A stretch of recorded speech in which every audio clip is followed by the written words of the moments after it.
We just got back from racing our Baja Blaster 500 miles off-road down in Mexico.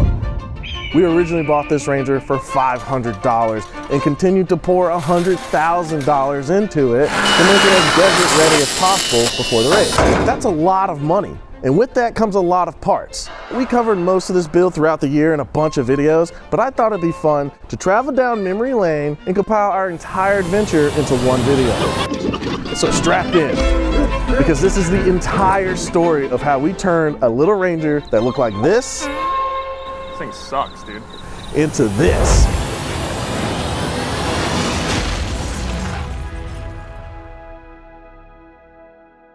So of course, we have to start with day one, bone stock. A little tie rod slop, a little wheel bearing slop, and a little ball joint slop. We're in good shape.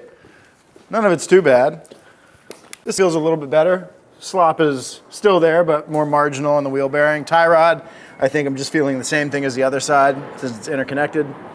And ball joint actually feels tight on this side, so that's cool. Look at that, dude. Look at this. Yeah, this is supposed to be supporting the drive shaft.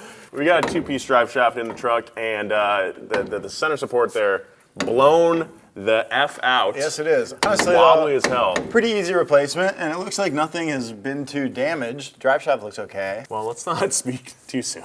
This thing is perfect. It's pristine. You know what? Here's what I think. It's got some issues. Yeah. It's a $500 truck. It's got 300,000 miles on it. It really doesn't look that bad, all things considered. Let's put it down and take it for a drive, see how it does.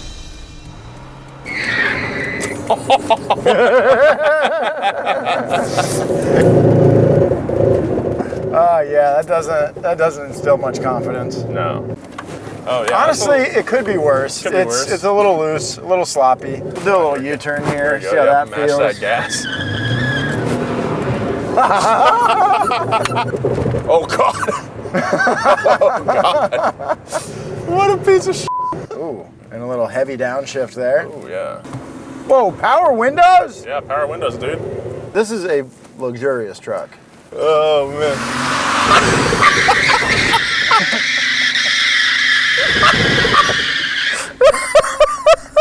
Driving our $500 Ranger on the streets was entertaining, but it was far from being a commuter car. Our goal was to transform it into a desert-ready racing machine. Before investing any serious cash though, we headed to California City to gather some baseline performance data. Time to see what this thing can do in its current configuration. Oh, I don't think it's going to be very much. Competing in Baja demands excellence in 4 key areas: power, braking, traction, and suspension.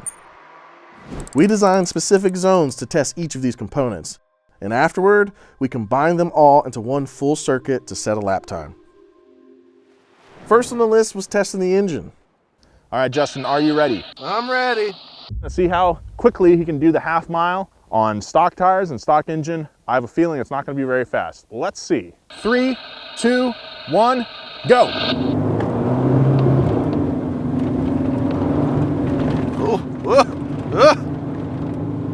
Oh my God. It's like impressively slow. All right, I think I just hit 60, if that's correct. It's a little squirrely. Come on, buddy. Come on. Okay. Took him 35 seconds to go a half mile in stock form. That's really funny. Justin, how did that feel? Honestly, at first it was really sketchy, but once I got speed, it kind of smoothed out. How fast did you get going? If the speedo's correct, I was about 60. In order to test that agility, we've set up 2 really tight roundabouts in order to feel out how quick this truck is on its toes. I'm so excited. Let's get our helmets on. Yeah. Here we come. Dude, it's so fun. There you go, Justin. There you go. Yeah, see, it just washes out.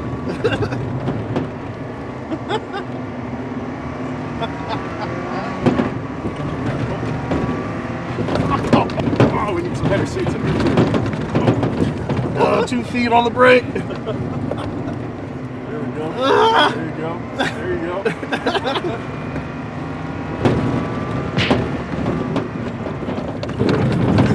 Oh my God. This truck is the best, It's dude. so much fun. And we're out here with a stock truck just ripping in the desert. This is something that you could do. Something I think we should have addressed pretty early is maybe the interior seats, because I hit my head on the roof. That didn't feel very good. My seatbelt keeps releasing. That is a problem. Got something smoking out here. Oh, we got smoke. Might be brakes. Want to pop the hood? There we go.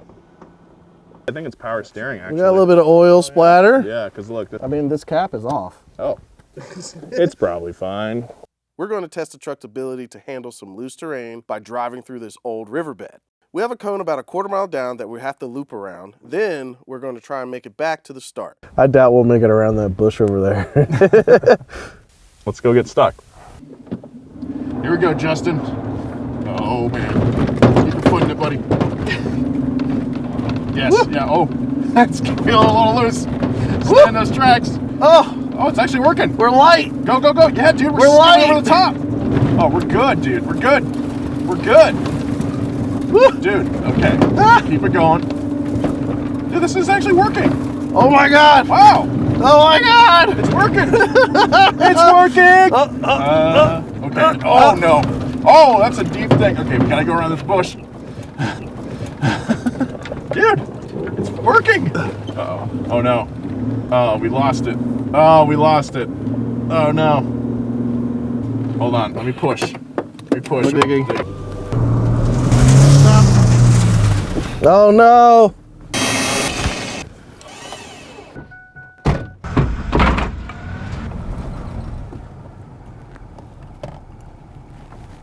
All right, 3, 2, 1.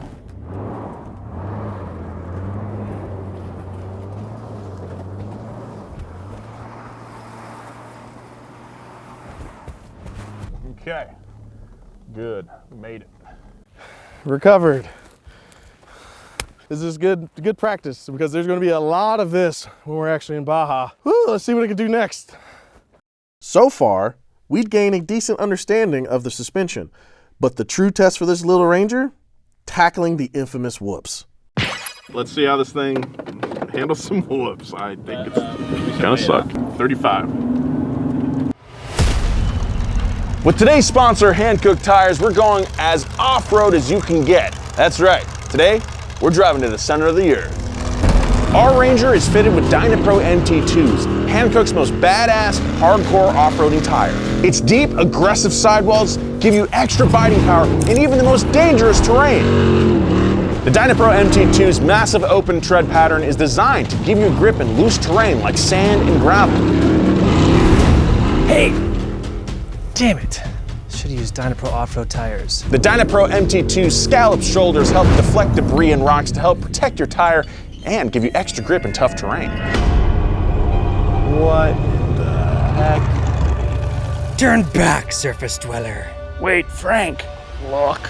He's one of the good ones. You use Dynapro tires? Duh. Hankook Dynapro MT2s are a tough tire with high performance handling. If you go off-road, use the tire trusted by everyone. Including reptoids. Use Hankook Dynapro off-road tires. Click the link to learn more. Wanna see our kingdom? We got a water slide.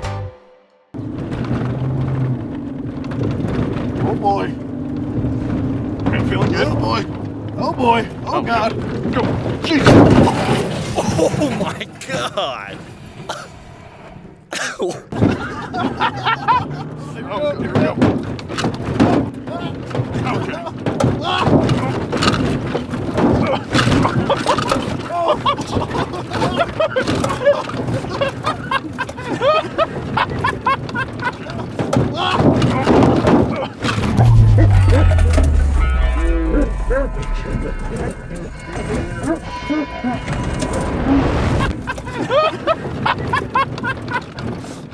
Oh boy.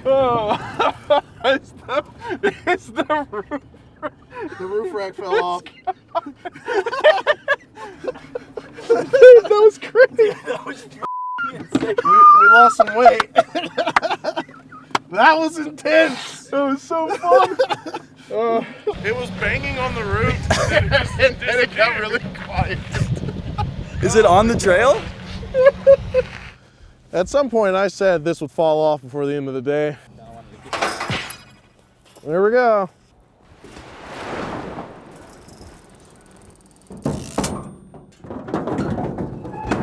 Ready? I'm nervous, yeah. 3, 2, 1, go. Ooh, rough start, no traction. All right, let's go for it. It's a little squirrely. Okay, we're going 60. It feels like we're going 100. All right, you're gonna go on the right side of this cone, Yeah. turning left. Copy that. Ooh, wide. There we go. Nice. All right, cool. You're gonna go left, circle through cones. Even then, even I knew what was happening, it wasn't gonna happen. Okay. There we go.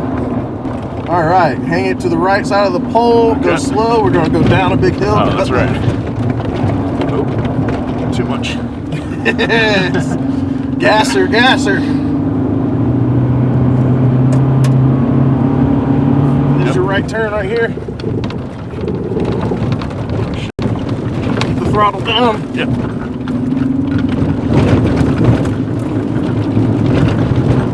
Okay. Go left right here. Yeah. Left. Oh. See the trail right here? Yeah. There you go. Okay. We're at 3 minutes. Dude, what? Really? Yeah. This thing's slow. All right, hang left, I think. Okay. All right, cool. Look for the whoops. See the cone? Oh, yeah. Left side of the cone. On same speed. It's a marathon. It's a marathon. Yeah, that's right. Gotta preserve the equipment. There you go. I don't want to go too crazy through here like we did. As you can see where the pumpkin hit the whoop the last time. Around this way. Here we go. Okay, through the puddle? Yep, through the puddle. Okay. Take whatever route you want, buddy. Yeah! Yeah! Finish line! Finish line! Finish! Yeah, baby! Let's see, wipers work. And cross the line. Oh. 5 minutes and 22 seconds. Wow. That was so fun. Now this suspension install isn't going to be quite as simple as a lot of other suspension installs that we've done in the past. We're going to have to tear the truck down a little further than normal, and this is going to require some fabrication. Okay? Okay, it's free. And up and rotate. Pivot! Outside. You guys want to come down with it a little bit? You guys ever watch Friends? Hop in, dude. And on the count of 3, we just drop it. 2, 3. Yeah, that I was was like, nice. oh shit, they're actually serious. Okay.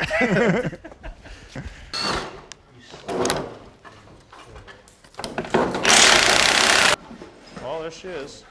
Worst case scenario, it doesn't go smoothly at all, missing parts, or maybe we break something important, and we blow the timeline out of the water and take 2 weeks to do this. But there's no chance that's going to happen. No chance. No chance. This is our first American vehicle we're working on. No chance. Everything should be accessible. No chance. No way. How long would it take the average person to do a suspension job like this on the truck? If everything were prefabricated, right? Like let's say these I-beams were prefabricated, everything was kind of like given to you, here you go. I bet it could be done in maybe 3 days. 3 days? Yeah, but I'm talking again, everything's done and sent to you that way. Okay. Clearly, this isn't done and sent to you that Right, way. So we have to do a lot of fabrication, we have to get our caster, our camber, everything in the front end. So it's gonna take a lot of work and eyeballing and measuring. So I'd say as it is, how we got it, bunch of dudes, 4 days, 5 days maybe. That's perfect. Yeah, not in hot water at all. You guys are gonna be great. Yeah, I'm feeling very confident now. At first I was like, Well, if it helps at all, we do only have 5 days. only 5 days now. Yeah, and I'm only Okay. here for one, so Oh, okay. just keep chipping away at it. All right, we gotta get you to work. Okay, we've got the axle, diff, brakes, and leaf springs out of the Ranger. And this stuff is all going away because it's way too weak for what we want to do with the truck. We're gonna be putting huge tires on this thing and hopefully some big power under the hood. With those things, we would just snap these axles and explode this diff. So we've got much beefier components to replace with, and they're pretty sweet.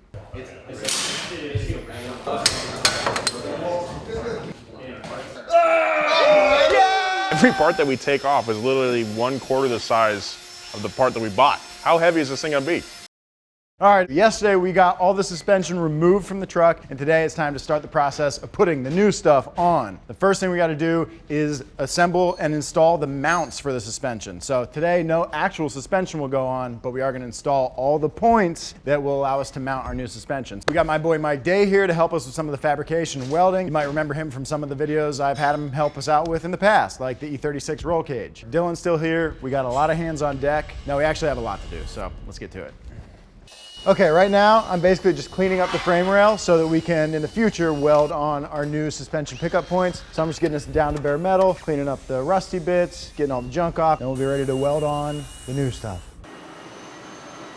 See if Dylan has any pictures, because this seems tweaked to me. This should be touching right here. Oh yeah, look at that inch gap. Yeah. So, what I'm gonna end up doing is just basically cut it off at this bend. I'm gonna fit up the rest of the bracket here, because that all lines up nice.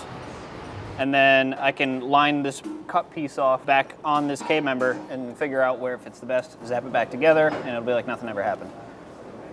Okay, so our upper suspension mounts are gonna come off that frame rail and come straight up here into this area, which means that a lot of the stuff that currently lives in this area needs to go. So I'm working on taking the windshield washer fluid tank and the overflow tank out. We're gonna have to probably get rid of this air conditioning stuff and probably a handful of other things, but ultimately that's okay. This engine is gonna be out of here in the future, so we can change whatever we want. We just gotta kind of keep it running for now. So that's what we're gonna do.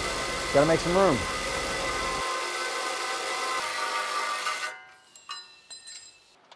So we got all the brackets fit. We had to trim the shock mount to fit around the new beam mount. And then we're gonna tack this side up because it fits pretty good. We're gonna go to the other side, make sure it's the same. Then we'll tack that side in, throw the crossbar in, and then we can burn everything in for real. Yeah, that's it. You don't need me anymore. That was great. Jerry's been doing this really fun thing. Tell him. I cross stuff off when it's not done, just because it's fun. And then everyone's like, oh, whoa. I was like, damn, who knocked that out? Who knocked that out? I did. All right, so while they're working on the front, I'm gonna get to working on the rear. I'm gonna clean some things up with the wire wheel, and then I'm gonna install the leaf spring pickup points, which should be pretty easy. They bolt into place in existing holes on the frame, although we gotta find hardware. I hear it's missing. I'm just making a list of all the hardware we're missing. Hardware, tabs, bungs, shock tabs, bump mounts, everything like that. So we can order it all tonight. Mike has a lot of runway of things that he can do to the truck and set him up for success, you know? Because I'm leaving. Today's my last day. I know it's been a short run, but it's been a good one. And I like to burn out fast, you know? So, later, y'all. All right, so we got the new I-beam mounts in place. These are the stock ones. This is where they were mounted, not literally, but same distance. As you can see, the new one is even further out. That means the wheel's gonna be sitting out further. Now, we have a much longer I-beam, and that's gonna give us more suspension travel, which when going over whoops and going over jumps is gonna give us better contact with the ground. We can put more power down and go faster. Okay, so we've got a lot of stuff to do, but unfortunately we've come to a bit of a slow spot. We're missing hardware for the spindle and knuckles, a set of studs that we need to procure. We're also missing hardware for the rear leaf spring mounts, which, oh, there he is! In no time flat, Heber's back with the hardware for the leaf spring, so that's good. That'll speed us back up. So we're doing what we can. Mike's out there working on building the I-beams. We do have some flat pieces that we sort of have to mimic with tubes. So Mike's got the bender out. He's gonna bend some stuff up to match those flat pieces, and then it will all be welded together, and we'll have some big honkin' I-beams. And they look similar. That's That's what we're going for. Mike has just gotten done tacking together the front I-beams and threw the first one on the truck, and we thought, oh my God, that thing looks long. And well, it is. The wheel is in a different zip code from the truck, so we realized that these are made to be trimmed. Basically, we got to figure out where we want the wheel to sit. We're going to pretty much make the front axle about 1 or 2 inches wider than the rear axle. And once we figure that out, take some measurements, we'll cut the ends off these I-beams, and then we'll weld everything on from there. We are going to need to trim them, but before we can do that, we need to mock up our radius arms. That'll basically just locate the I-beam front and rear, because obviously you want it to do this, but you don't want any of this. So the radius arm connects it to the truck back here. So we'll get those mocked up, then we'll measure and cut the fronts, get the ends welded on, and be a few steps closer to an operating truck. All right, so we're gonna try to land the radius arm mounts on the frame where they belong, and then we're gonna get rid of this cross member and make something as a trans cross member to tie between them. So it's gonna have to get cut out with the new motor, but for now it should work. Nice and dirty. All right, so right now I'm taking the leaf springs apart, basically so that we can have just one leaf essentially, or whatever the smallest pack is. And we can put that on the truck, and then we can jack it up without lifting the whole truck and see where we're gonna, basically have our bump stops go and get full compression dialed in. All right, here at the back, we've got our giant inverted shackle. Normally, you would have to do a lot of math to figure out what length this shackle should be. That'll affect your spring rate and your general ride and spring travel. But luckily, we just bought a kit that goes into the factory mounting points and has all the math figured out for us. So all we had to do was put it on, bolted right up. This is all very important, and luckily there's a lot of companies out there that have already figured it out for guys like me.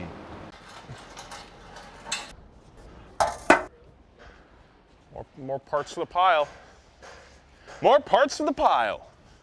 We've got a pretty cool little setup here. So we've got the axle at full bump, full compression, and we've got a nice little wooden spacer up here just to keep the axle gapped away from the frame so that we never actually crash the axle into the frame, especially if you imagine that our Delrin at the end of our bump stop is worn out. This thing will continue to get shorter and shorter. So we want to make sure that if this is at its shortest, even without the Delrin, we can't crash the axle into the frame. And then we need to mount our cans here for the bump stop so that they can hang out here. So what we got going on is can hovering, thank you.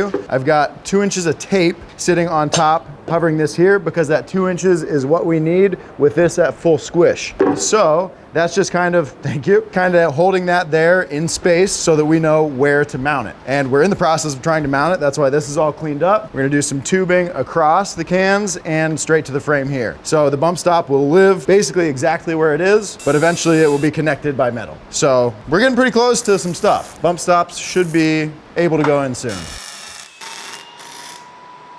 So I'm working on these little guys that are gonna go here, and Mike is working on crossing up the shock hoops here for a little bit of structural support between the two. So this is just adding a little bit of reinforcement for the bump stops. This is where the bump stops will live, and that's gonna take a lot of force if we bottom out our suspension. So we wanna make sure that they are properly reinforced so that they don't bend or worse, twist our frame in or, ruin anything else. So extra tube there, that'll make that nice and strong. We'll get an X going through there. That'll make that nice and strong and look cool. And then we can really put the suspension on.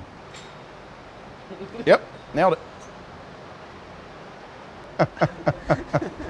We are currently estimating ride height, and basically we're just putting the axle to what will be halfway through the travel of the shock. All the way open, they are 42 inches long, all the way closed, 26 inches. So we're targeting about 34 inches of basically distance from the upper shock mount to where the lower shock mounts will go, and we'll call that ride height. Weld on the shock tabs, and then once everything comes back together, we'll know for sure what ride height actually is, but halfway through the travel is a good place to start. All right, so now that we're at our ballparked ride height, we're gonna set the pinion a couple degrees down from the trans, and that's because with leaf springs, the pinion's gonna wrap upwards under load. So we're trying to compensate for that now. So we're gonna tack these mounts. That'll get us in our ballpark place. If we have to shim it later, we'll have that option too. Now that we got the shock on, we're gonna lift the rear end all the way up to the bump stops and see if they're happy. Stuff doesn't hit each other. That's cool. Hot dog. Oh yeah. Tell me where to go. Forward. Up, down. down. Yep. Okay. Now twist left. Your left. Other left. Feels good. We got a wheel on the truck and a shock and a lot of other stuff. It's coming together. The upper stuff is all fully welded, so now it's time to take the axle and the leaf springs back out of the truck so we can put the leaf springs fully back together to their full stack, and we'll finish welding up the stuff on the axle while it's out of the truck, and then we can put it all back in and we'll be able to put this thing on the ground in the back, which is exciting. Woo! That's a neat noise, Jobe. That's my alarm clock in the morning.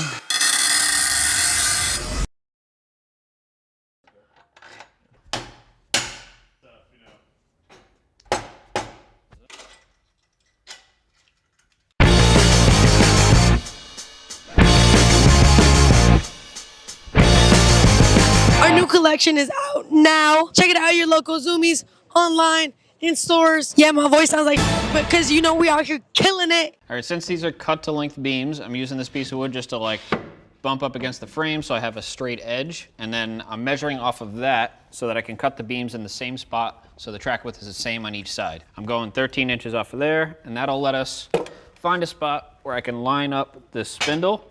I'm gonna line it up by the bottom, and then we're gonna set the camber, and then trace this out, cut it so it fits, and then do the same on both sides. Let me get one of these. Back to work.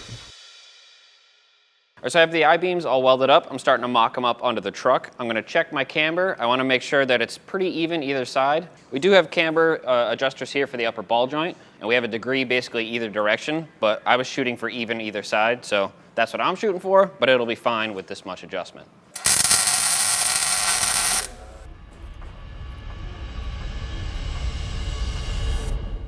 All right, right now our radius arm is a little bit too long, causing it to interfere with the end point of our other I-beam. Okay, the cross member that is interfering with our passenger side I-beam is about to get cut.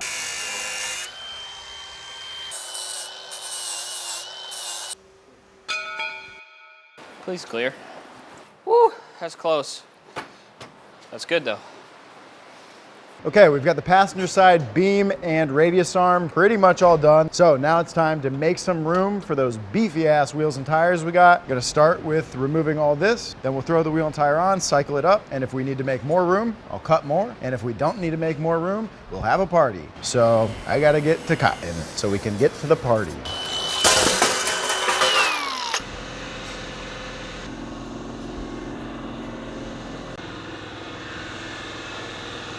Yeah, that's gonna be a problem, and this is about as far as we can trim before we get into the firewall.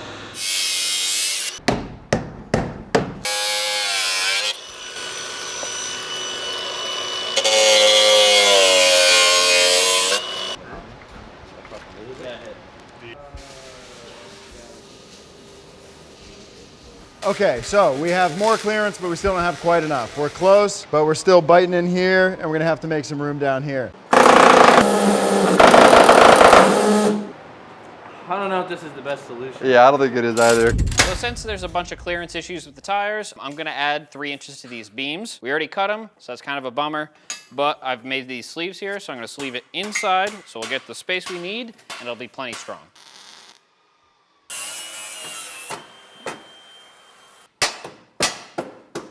There it goes. Whoa, baby, that's a big one. There's a red star next to it. Wow. I want to get this clearance knocked out tonight. That'll be the last thing for the evening, and then we'll come back tomorrow, finish some things up, and hopefully get them big boys in the truck. It is hopefully the final day of suspension install, so we're jamming. We're trying to figure out how to get the shock in there, so we got to put some lower shock mounts on the axle, and we've also got to figure out the bump stops. All right, we've got a new plan, and it's a good one. And it's what we really wanted to do from the beginning, but we were concerned about clearing the tie rod and the steering linkage. We are gonna put the shock mount, the lower shock mount at the front of the I-beam, which is gonna pretty much solve everything, which is great. Gives us a better shock angle. We've got clearance up here. We'll have more clearance down there. And the only thing we're gonna need to do is modify this tab a little bit.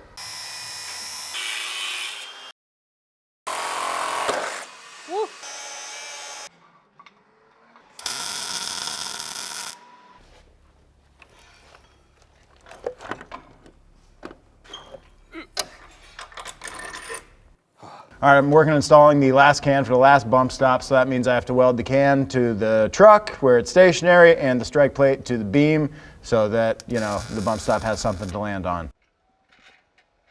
The end of the bump stop is basically the thickness of these two hockey pucks. That's why I have them there to simulate the bump stop at full bump. The only minor concern is that we'll catch this bolt head on the way down, but I think we'll be clear, and if we're not, we can make clearance. So I'm gonna tack this in place right now, then check that clearance.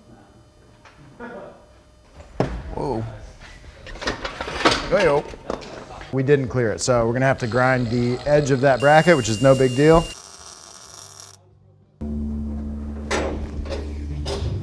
Okay, we've got clearance for our bolt head and our strike pad, so that's good. That's one more thing, hopefully permanently off the list.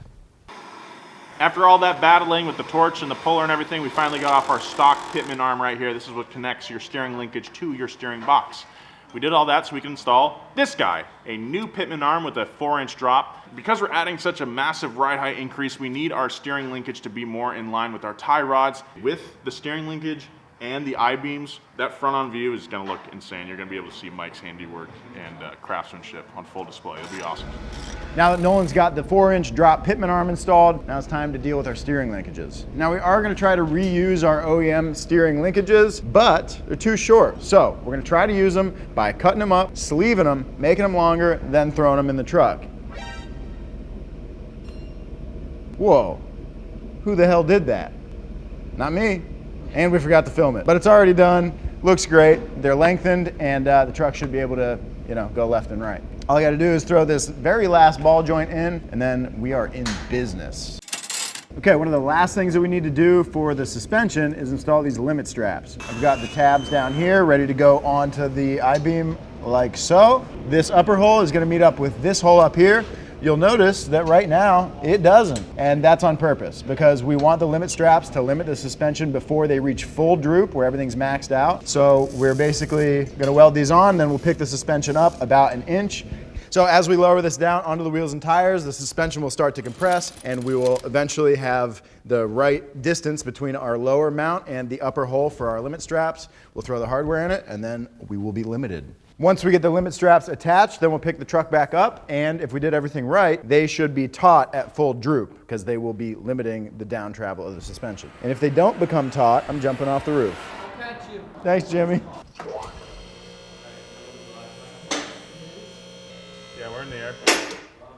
Wow, look at that. That's solid. Solid. We've got some beefy components here, axles, hubs, knuckles, the whole thing. So we got Dean, and Dean knows how to do this stuff, so he's gonna help us finish up in the time that we have left. We gotta get cracking. We're getting this axle all checked out, make sure our axle lengths are correct. I have these axles sitting around at my place, so hopefully they're the same thing. The odds of the axles fitting are about 98, 99%. As long as you use the tape measure right, we should be good. So what we got here is a 10-inch Evan Weller third member. And this third member, it runs what it's called a spool. Both axles will spin at the same time. There is no slip. It's just all power to the ground all the time. On the money. We've got knuckles for the Ranger because they're big, they're strong, they're beefy, they're from a 4-wheel drive truck, so they're built for heavy duty stuff. This is not a perfect bolt-in solution though. This line right here, we gotta cut all this stuff off so it works with the kit that we have. Got a cutting wheel, gonna give that a shot and just lop all that stuff off.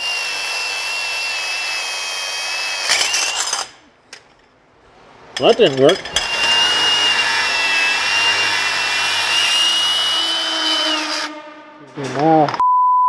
So while modifying these knuckles here, I did go a little overboard with the cutting wheel.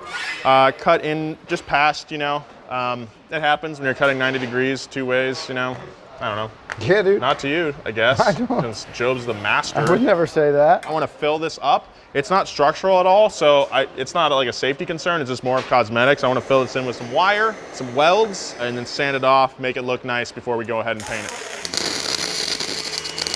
Hell yeah. It looks like but I mean, it's, Wait, you're already done? Yeah, I filled it in. It does not look good, Jobe. But, a grinder and paint makes me the welder I ain't, right? Heard that, buddy, heard that.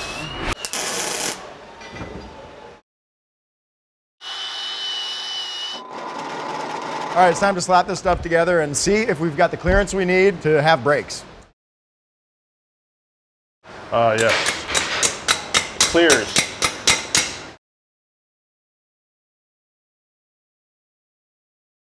I believe this needs to go on the back of that red anodized piece. Hopefully we don't have to take it off to do that. So here we go. Clears the hub. It doesn't go over it. Oh. Oh. Oh, is it like a little puzzle? Oh. Oh. Oh. That was gonna suck. If that didn't go. That was gonna really suck, Jobe. All those years playing Uncharted really paid off. That was some adventure puzzle shit. This is a pretty big freaking rotor. Pretty massive Wilwood 4-piston caliper as well. I mean, the clamping force on these wheels is gonna be awesome. And we need a lot of braking power since we're putting 37-inch tires on this thing. That's a lot of rotational mass. The wheels and tires together weigh 120 pounds. And you know, when you're going, let's say 100 miles an hour, that has a lot of momentum going around in a circle. So you need to clamp down as hard as you can. And I think these Wilwoods are gonna help us get us done. Just a little bit, little dab will do ya. Just applying some anti-seize on the back of the brake pads here, just to keep the system from binding up and squeaking, making noise, better braking operation. That is something you should really be doing on your daily driver for sure, and will only make the Baja Blaster that much better to drive.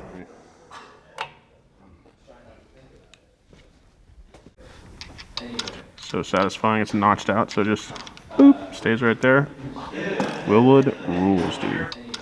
Well, Nolan, what do we think? How's it coming? All right, well, the rear brakes are done. They're not plumbed up or anything. Yeah, sure. Yeah. But the cool stuff's done. The cool stuff is done. The biggest change that we are getting with this Wilwood system is that we're going from a drum brake system that came on the truck stock to a disc brake system, a pretty beefy one at that, Jobe. Disc brakes are pretty much better than drums in every respect. Some recent vehicles still come with drums on the rear. That's a proven system. Yeah. They're cheap to manufacture, but you can't beat a disc brake system. Yeah, not to mention the steez that comes along with it. That's right, buddy. Looks great, dude. Thanks. We got tires 37 inches tall, and we got some Raceline Rhinos. It's forged, so it's gonna be super strong, and it's a bead lock to physically grab onto the tire and keep it on the wheel without blowing the beads off, so we can run super low pressures and get out of any tricky situations. They're gonna be huge, they're gonna be heavy, and they're gonna look great. We just have to put them together, which means about 1,000 bolts need to go into these wheels. So I've got many hands, boys. Hey. Them things are dirty, dude. Give me them clean wheels. Ooh. 1080. Whee! That's my guy. Look at that. That's it. Oh my God, dude. The difference. Wow, wow, wow, wow. You versus the guy she tells you not to worry about, am I right? All right, I mean, this truck was pretty fun to wheel in its stock form. It was like pretty capable. Now just seeing like the sheer size difference gives you a really good idea of like how capable the truck's gonna be when it's not only fully completed, but even just with the suspension system that we have on there and these tires, it's gonna be able to take much bigger bumps. And also with these really big blocky tires here, I think that river wash is gonna be pretty fun now. Let's continue with the build. All right, so we've got a proportioning valve here from Wilwood. This is a pretty nifty bit of kit, and it's pretty simple. The way it works is it's got two inlets, one for the front axle, one for the rear axle for your brake power coming out of the master cylinder. This knob here modulates how much brake fluid can get through to the rear axle, and by changing that amount, you affect the bias overall. If you dial out braking in the rear, well, you've got more front bias. If you dial up braking in the rear, you've got less front bias. So it's pretty simple. You just got to make a couple lines, get a couple fittings on here, and then we'll be dialed in.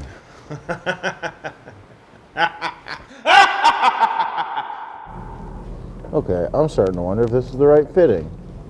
Just trying to thread in this fitting for one of the front output lines from the proportioning valve, and for the life of me, I can't get it started. I thought that I was pretty sure this is the right fitting, but starting to think might be wrong. Theme of the video. The theme of the video and all the videos and our lives thus far. We've got cool brakes, but I can't find the hardware with which to install them. So I'm gonna keep looking and yeah, maybe have to go buy some more bolts. So we have our cables here. We've got a few of them. Adam is currently at the King of Hammers. He's the one who ordered all these and devised the braking system, but he did not leave us a drawing or any sort of schematics or a heads up or, you know, like a, hey, here's what I was thinking. I think we can figure it out. I think we can do it. It's only brakes on a race car. It's fine.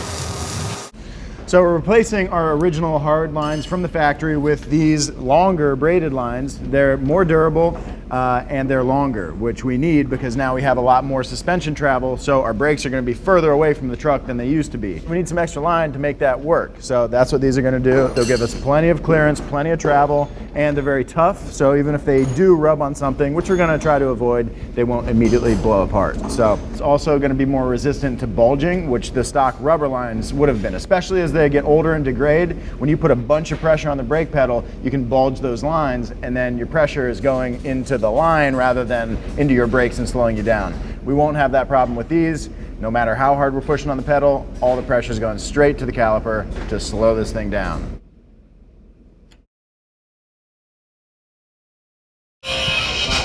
Woo! Heber saves the day again with some fittings and lines because, as usual, we're missing a bunch of stuff. But now we're back in business, right? No more trips to the hardware store, right, guys?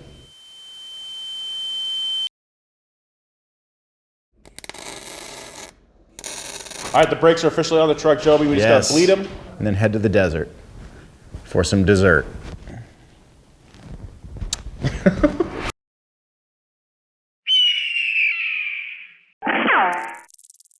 To see how much the weight has affected the acceleration and power of our truck, we're starting off with our 0 to 60 test. We've set up the same half-mile course here. Last time, we hit 34.9 seconds. All right, Justin, as long as you feel like we're not about to explode, you're good to go. Yeah, we're checking it out. I felt the vibration and we're getting a little bit of smoke, so let me just diagnose. Oh, sick. Okay, well, let us know.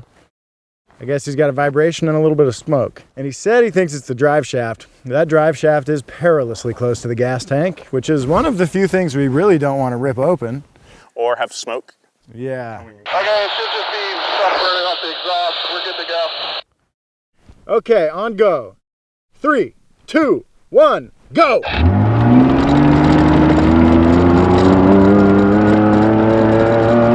mean, he's already up the speed, Looks like he's hauling. Look at that.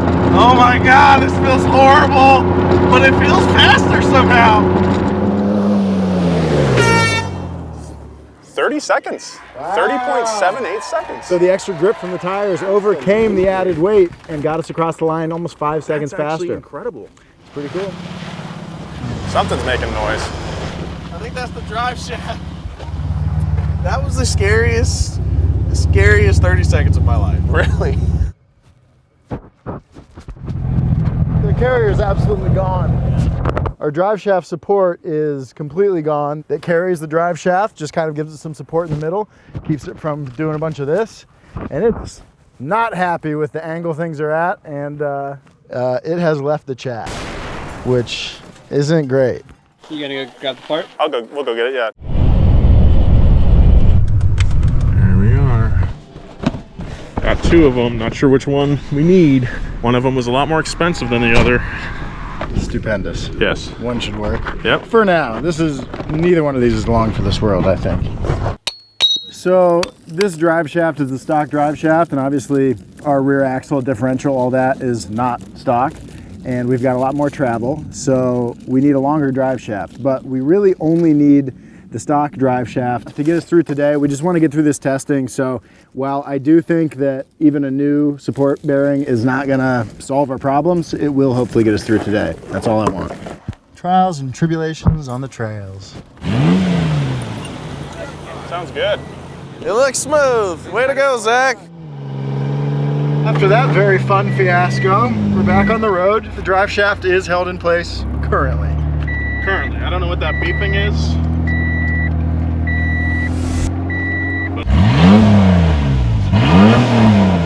Okay, here we go. Ready? Yeah, I'm ready.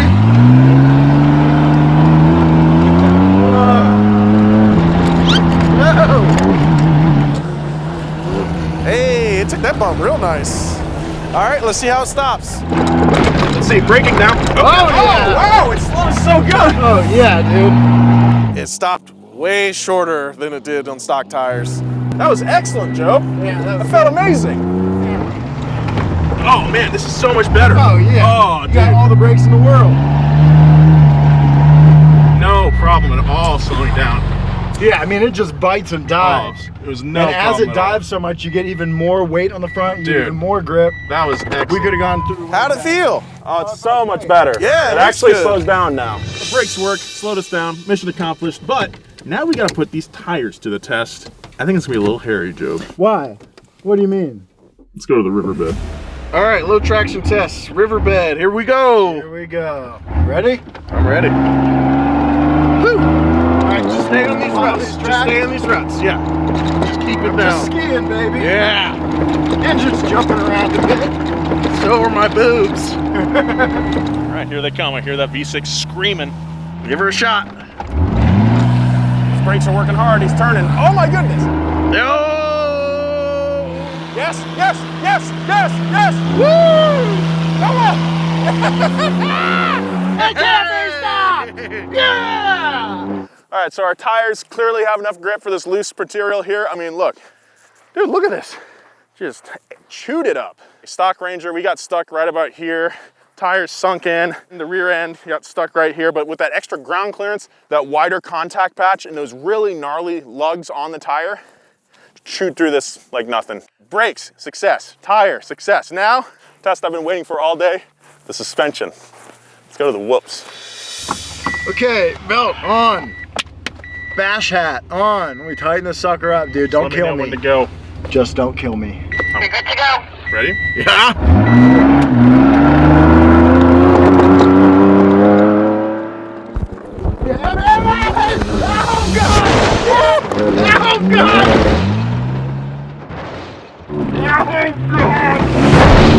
Yeah, Nolan! Yeah, Nolan! We're off track, but it was worth it! Yeah! What a machine! That was great. Everybody's okay. Everybody's still checking themselves. Like, Everybody's alive. missed the track there, buddy. Yeah, sometimes when you're getting too much air. Okay. Hold on to your biscuits.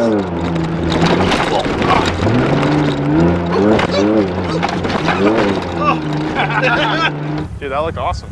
How'd it feel, Justin? Way better, way better. Yeah, I can't imagine doing that on the stock stuff. It was pretty jarring as is. Oh, Jesus. Oh, God. Dude, it's actually very smooth. I'm able to form thoughts. Oh, God. Maybe not that many thoughts. That was so much fun. Oh, my God.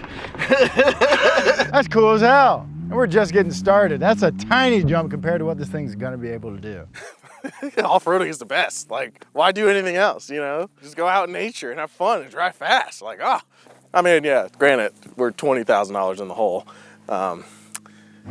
Okay, obviously the brakes are way better, obviously the tires are way better, and obviously the suspension is way better. Yeah. But now I think it's time to take all of our little tests, put them all together, and get one big lap time. Let's do it, dude. What'd you do last time? 522. 522. You think we're getting into the fours? Yeah. Oh, yeah. Oh, yeah. The only negative for us is how much bigger the puddle's gotten. Yeah. But I think we're gonna float right across it. Are you ready, Nolan? 3, 2, 1, go! And we're off. All right, on the straight section, it feels a little slow. I'll give you that. Yeah. It's gonna need more power. I'll give you that. Yeah. It's gonna be scarier. Oh, yeah. Okay, first turn coming in. Oh, it's got all the brakes in the world. It doesn't make sense to be able to brake that well. Gotta keep on it. You got it. Good. Foot down. We're good. We're good. We're good. We're good. Foot down, baby. Yeah, it's to the floor. Okay, here we go. That's a truck. Yeah, baby! Yeah, baby! Sick. Yeah! Wow! Now what do you have to do? Now we gotta do the puddle, Jobe. Oh, the puddle. All right, you got it. Max speed.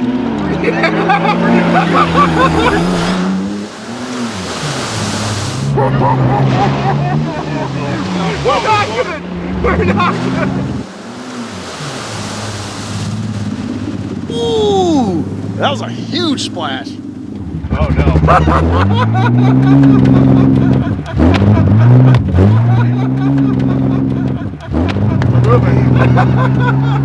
Yeah, that's because these tires float, baby. My feet are so wet. Yeah, here we go. Hey, check this out, Jobe. And we are across the line. Wow, that was hilarious.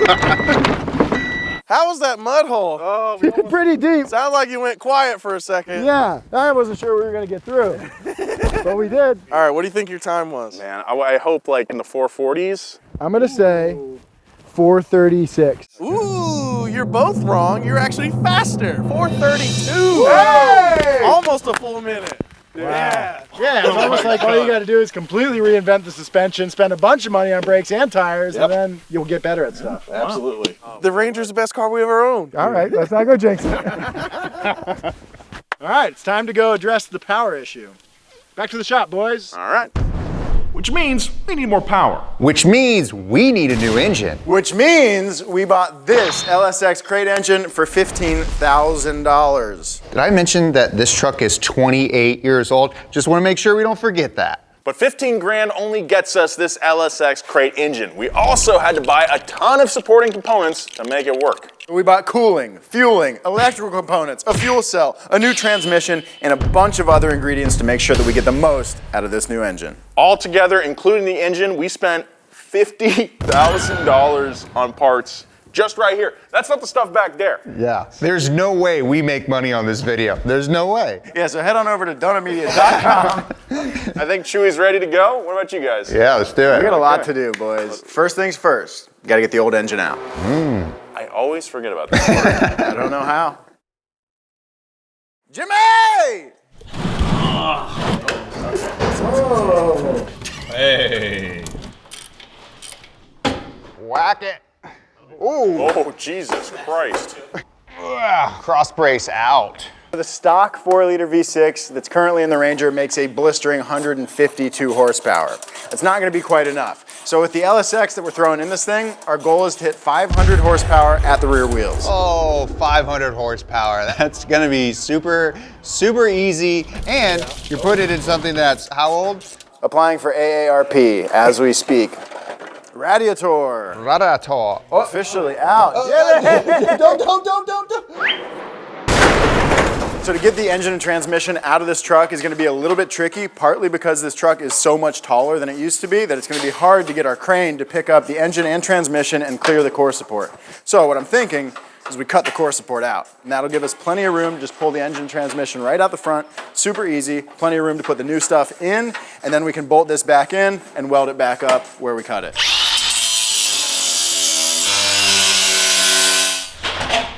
Voila! Nice. Woo! Now look at all this room we have. This thing's gonna come out easy peasy. Right, guys?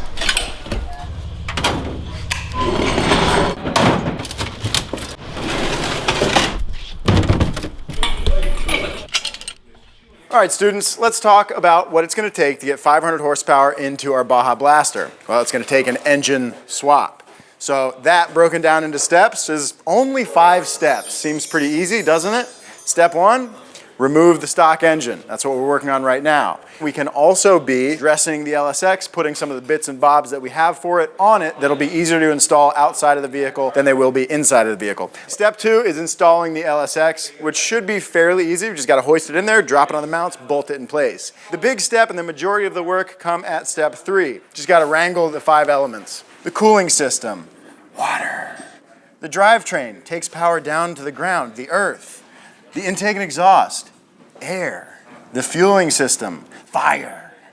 And all those things combined, Captain Planet. or the hot chick from Fifth Sense, Sixth Sense, Fifth Element, or the Avatar dude. Then on to step 4, fire it up, hopefully. Assuming step 4 goes well, we can move to step 5, which is taking this thing to a dyno, getting it tuned, and seeing how many horsepower we can get through those 37-inch tires. Don't you dare. Okay. I'm gonna pump it up. Yeah. Yeah, baby.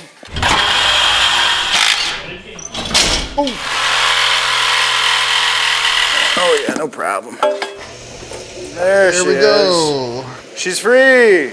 You know what? This was a valiant engine. It was.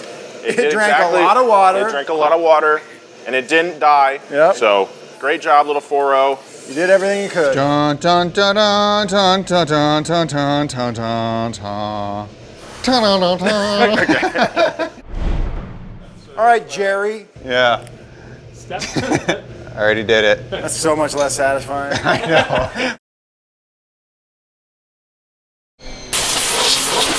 Well, those guys are prettying up the engine bay to get it ready for the LSX. We're gonna get the LSX ready for the engine bay.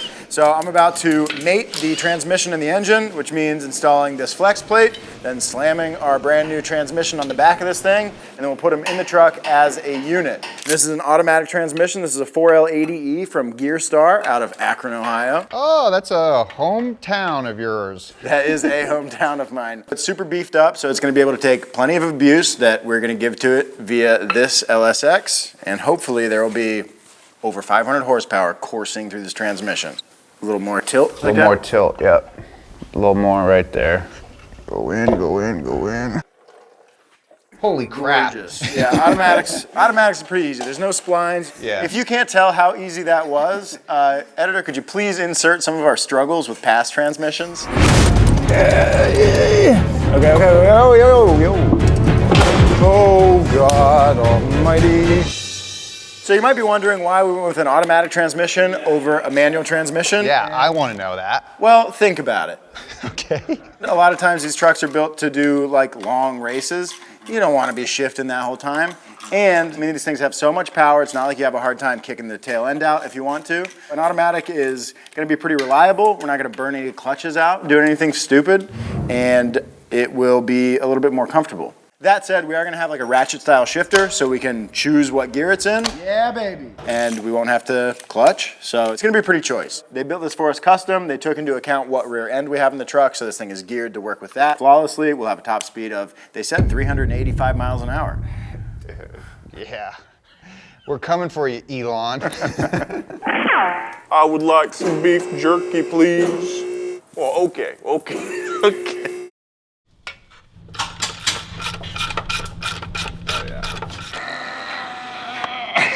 Now that the boys have the engine mounts bolted up to the truck, I've got the rest of the engine mounts right here, and these are about ready to go onto the engine. The only thing is, there's a handful of ways they could go on, and I don't got no instructions.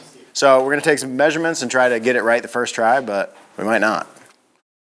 Unfortunately, we have the starter blocking us in the location that we want, so we got to move the motor mount a little bit forward. That's going to push the engine further back, which is going to make contact with the firewall. So we have to start beating or cutting the firewall to make room to fit this engine. That's right, but overall, while it is gonna take more work, it's gonna be better. The engine further back puts it more towards the center of the truck, which is gonna balance the truck even better. Cue cutting and sparks.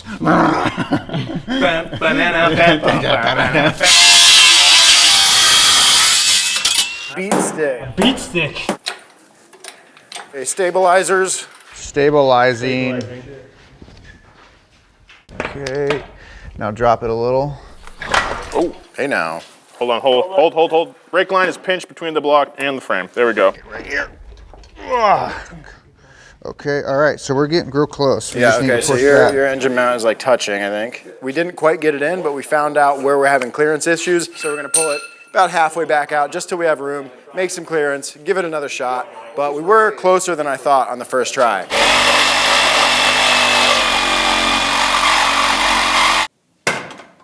With the old beat stick. Pump it up, pump on it. Do the pump right now. Okay, lovely. Lovely. Oh, I love what Yeah, I'm seeing. boys. Love what I'm seeing. Go get it in, get it in, get it in. There she goes. Good job, boys. Thank you guys so much for watching. See us next time. Make sure. I'm just kidding. We still got a lot to do. Big one getting crossed off there. Oh yeah. Now it's time for the real work. Step 3 is most of the stuff. So I think we're gonna start with intake and exhaust because those are the things that are least likely to fit with the engine and the truck situation. So we're gonna start with the headers and see what we find. Probably gonna go right in. How bad does it look? Dude, it doesn't look possible. No way it's going through that, no. You'd have to feed it up from the bottom. Looks pretty good though. Yeah, looks good, don't it? That's pretty close. Yeah? Yeah. There's absolutely no chance of our headers clearing in between the cab and the frame. We need to cut some clearances. We need to bang stuff out. Oh, wait. Hold on, hold on. We've been trying to make the headers fit in the traditional way, which is to say down and out the back. But as you might remember in our video where we tore down this LSX, the LSX actually has extra head studs. No other LS has that but the LSX. Those head studs are interfering with our headers. And it's not like we're gonna compromise or remove those head studs. They're there for a reason and we're gonna keep them. Oh, I know how we do it. Take stainless. Other way around, so they're facing outwards. Out forward. Oh, forward. Oh, out the... Now that's not a bad idea, Jimmy. I'm actually for this right now. Does it actually work? Does the pattern line up? Yeah, the pattern's equal, so you can do that. Bro. That's great. Get out of here. For real? Yeah. I think it can be cool. We just want to make sure that we're not choking ourselves out with exhaust fumes in the cab of the truck. You know, we're going to be in this thing for a long time consecutively, and you know, we don't want to die. But I think this could be cool. We tried so hard to do this well. Yeah. And even the best laid plans, boys. Another bold decision that will literally be the only thing people talk about. Bold? Remember those guys put the headers forward with a bunch of freaking idiots? Just give me moral support. You got this. You're gonna do great. Just keep going. Me? Just keep going. Don't give up. Are you sure? Just go. Come on, do it. I'm Do going. it. Ah! Come on. You got it. You got it. You got it. You got it. You got it. It's all done. That looks pretty good. Does it? That looks pretty good. With our forward-facing header situation, we do gain a lot of clearance in some critical areas, but we lose some up here. We are interfering with the alternator. The alternator is a very delicate piece of electrical equipment, and we would like to not melt it with this exhaust. We're going to try to make some more clearance so that we can have room to heat wrap the headers and hopefully the alternator as well, so that both things not only can fit where they go, but work for the rest of time. Okay. I thought sunglasses were going to be enough. That was not the case.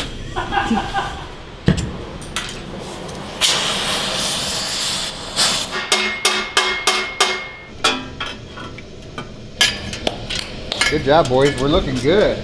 From the front, this thing looks like a monster, like an animal of sorts. It looks like Dr. Lovelace's spider from Wild Wild West. Remember that movie? Oh, you're doing, dude, you got the deep cuts. Okay, we've got a to-do list for ourselves today. We just got done with the headers by choosing to run them backwards. So now we're on to another few big items. Getting the intake into the cabin, so Justin and Nolan are gonna be working on that. We need to make a transmission brace, so I'm gonna be working on that while Adam works on mounting the fuel cell. So we got a lot more to add to this list, but this is a really good starting point. I think we're gonna have a very progress-filled day. We're trying to pull this interior apart, and right under the seat, there's an entire ecosystem of mold. I don't know about you, but I don't want to breathe that in. I found some Pokemans. You found Pokemon cards? Why does every car of ours have cards? We got Pikachu. Oh, of course we got Pikachu, yeah. We're keeping this in the truck. Nice. Yeah. I'm too weak to go outside. So we've removed the entire interior. We are gonna be running the intake from the engine bay into the cab, so that we're sucking in the freshest air possible, keeping the engine nice and happy, not sucking in a bunch of dust and dirt. And it's also gonna sound really cool.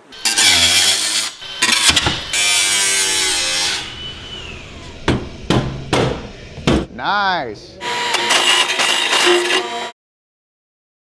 It's wild, dude.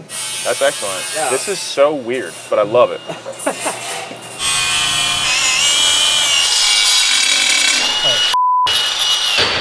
I shot that right at Zach. Yeah, I was getting hit nailed. Fuel cage will be here. We'll have a spout over here to be able to refuel. Yeah, does it look good or what? Yeah, it does. Sweet. So we got a fuel cell from Radium over here, and this system, like basically everything for the fueling, being the fuel rails, pressure regulator, the surge tank, the tank, is right around $6K. Yowza! So we kind of went crazy on the catalog, but we, you know, want to make sure it's reliable, Yeah, right? So and when we're out in the desert, I'm sure we'll be thankful that we have it. This is a 22-gallon tank? 22-gallon tank. And what's cool about fuel cells is they're supposed to be able to retain all their fuel. If you're tipped upside down, they're heavily dent resistant so that fuel doesn't go everywhere. And we've got a fuel surge tank inside of this guy, so that helps with fuel starvation. Yeah. Nothing says race car like a big fuel cell. Yeah, and Radium makes some nice stuff. A really unconventional way of doing that. Nice. Next up, I'll be mocking up our engine oil cooler and our transmission cooler. This is going to help us cool all our fluids down and hold more capacity. Now, our factory Ranger did not have this. That's also because this was just a cruiser. We're going to be blasting through the Baja Desert. We're going to be at 5,000 RPM, 6,000 RPM. So with a larger cooling capacity, it'll just be more reliable. Another positive thing about putting it back here is it frees up room in the front and throws weight to the back so that when we do send this thing off a jump, it'll be as level as possible.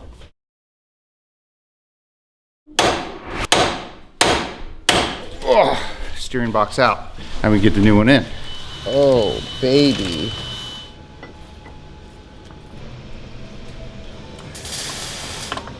Here we go. We'll place steering box in. Quick and easy job. Are you done with the trans brace, Jobe? No! Next thing I have to do is start working on the radiator. And this thing is huge. Look at this sucker. Oh, and it weighs a good 25, 30 pounds probably. We have some clearance issues, obviously, with our front support here. So a lot of cuts, but eventually we'll get it in there. And really, this is super important. We're gonna be out in the desert. It's gonna be hot as crap. Yeah, one of the most important parts. Our cooling system. If we want to make it 500 miles, we can't be overheating. Right. Overheating is akin to death. Yeah. All right, it's a brand new day, but we need to figure out who's gonna do the wiring. We gotta do the avatar, the ECU, the controller of it all, and that's honestly my least favorite work. Yeah, I'm not a fan. You got anybody? You know anybody? Dude, I heard of a guy. You did? Yeah. Who is it?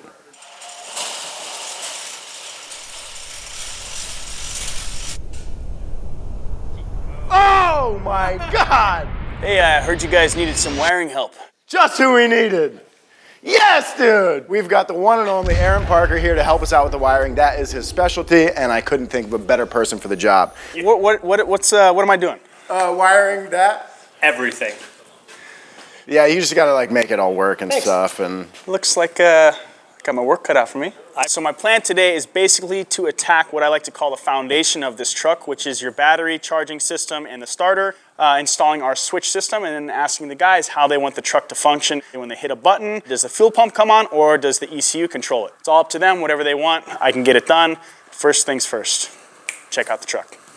Adam did a great job putting me on the right path, and he got all this sweet link gear. It comes with a plug-in ECU and a wiring loom that actually is plug and play and requires very minimal in order for us to fit this unorthodox engine into our truck. So it's pretty cool because, again, I don't have to mess with any of the inputs or outputs. It plugs directly in, and the only thing I'm going to need to do is extend a couple sensors because, again, our engine is not in the normal orientation that this application demands. Link's plug-in loom, $1,200. ECU, $1,700. Seems like a lot, but for a standalone ECU and plug-and-play harness, that's like a no-brainer. Thanks, Link.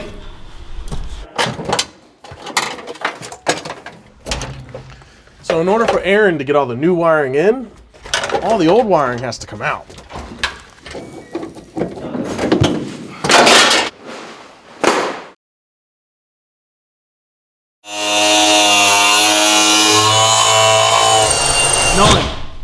Nolan. Huh? Hey, did you just go through right there? I did. It actually went through the bell housing as well. No, it didn't. Dude, I could see it. I could see it, nicked it, I did hit the bell housing. I went straight through the floor and hit the bell housing. Yeah. Son of a I was trying to drill out the spot weld. Went through the floor. So, it's fine. Nothing Jobe can't weld up. That's my bad. You know? Don't know my own strength, man. Nolan has cut a beautiful hole in the firewall, which gives us access to our throttle body. We can see our engine. We want to seal the firewall up to that tube so that no air is like flying through here. What we were hoping was that the engine would sit far enough forward that the only thing that would intersect the firewall is actually the intake tube itself. But it sits so far back that where it intersects the firewall is around this kind of complex surface of the throttle body. So what we're gonna do is effectively build the firewall out a little bit further so it lands around here, so it will just intersect the tube. It's gonna take a little bit of fabrication to make that firewall, but it shouldn't be too hard. Off to the bandsaw. I gotta cut this out. We'll bend it into shape, weld it up. Okay. We need to cover up some gaps and make it fit. So it's a lot of, you know, put it on. Okay, now that's hitting. We'll go trim that, and then so on and so forth. But it's coming along. Oh yeah, let's weld that sucker in. No. Hello?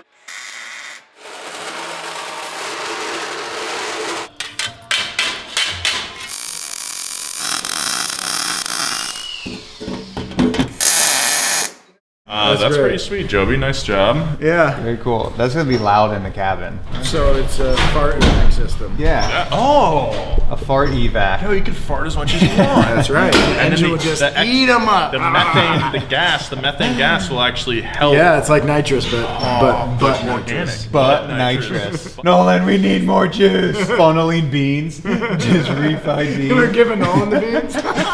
I'm getting the fueling system together here. We're actually using an LS7 sports car manifold as opposed to a taller truck manifold. So that's pretty cool. We got these really trick fuel rails here from Radium. The machining on this is so awesome. I love Radium parts here. And these Deechworks injectors here, they're rated at a maximum of 1,000 cubic centimeters per minute of fuel delivery. Amazing. And to put that in perspective, the stock injectors that were in the V6 on our truck only delivered 200 cc's. So, huge difference.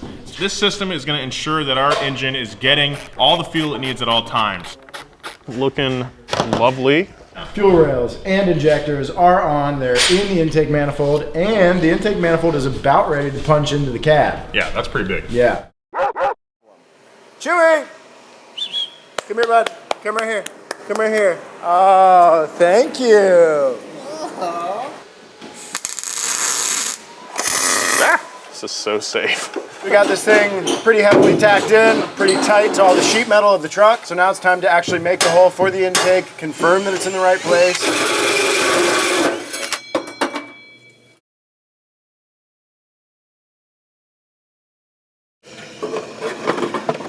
Dude, nice hole. Hey, thanks, man. Everybody seems to love my hole.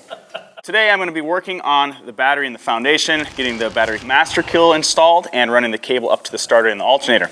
I went ahead and placed this one battery here. We don't have the second battery yet.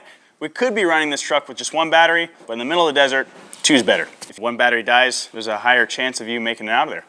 Brought all this stuff from the shop, basically motorsports grade, off-road, heavy duty, wiring materials. The truck is only going to be as proficient as the material used, and I think that's really important. Last thing we want is for the truck to break down somewhere out there and then point their finger at me because the wiring failed. Good to go.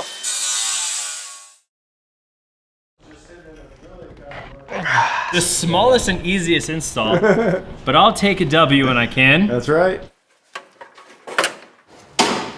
Ah, a radiator. Look at that, it's starting to look like a truck again. I know. Fact is, we're in the small stuff, the little bits and pieces that take a bunch of time. What we have here is basically the foundation of the truck. I laid it all out in front, and I'm going to be testing it to make sure that everything's installed correctly, because unlike a digital setup, this one is fixed, meaning once it's installed, that's it. There's no changing things with some programming or whatever, so this will save me some time in the future when everything's installed. Hopefully I connected everything correctly. If I hit this switch and the LED comes on, you'll hear a nice little click from the master ignition switch, and we have power. Yeah. Nice. All right, let's make it look pretty. All right, so I'm gonna be busy with the shifter here. We're gonna go from a column shifter setup to a floor shifter here with our new automatic transmission. This guy right here, this is from B&M. It's called their Pro Gate. These things are pretty serious gates. There's really no way that you're gonna accidentally shift out of gear or anything like that. The shifter here is like spring loaded. Pretty cool. A lot of off-road racers use a shifter like this if they're running an automatic transmission. It's possible that the momentum that the shifter had going over whoops could have shifted it out of gear. With this, there's no chance of that happening. So I'm gonna hop in there, mark our spots where the shifter's gonna sit. I gotta make sure it's in an ergonomic position and easy to access. We don't have seats yet. We have no seats in the building. What we do have though is this box, which I think will be an approximation of where a seat will be at, maybe. Just driving my little car. I'm trying to just find a good place to mount this guy right here. I feel like I need like something for this to go on. This seems like a good spot for it to be. A little elevated piece right here would be the best way to go. Okay, so it'll look like this, probably. Fat, flat, over, bop, bop. Perfect. Thanks. Thanks, Dad. Yes, son, I love you.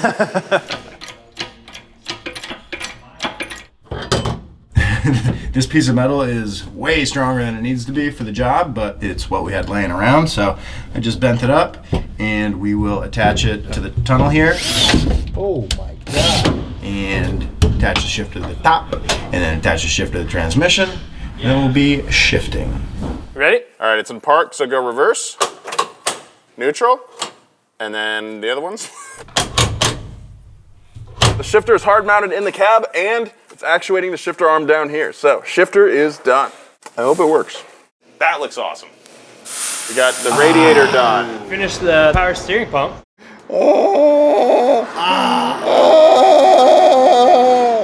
Making slow progress, but we're getting there.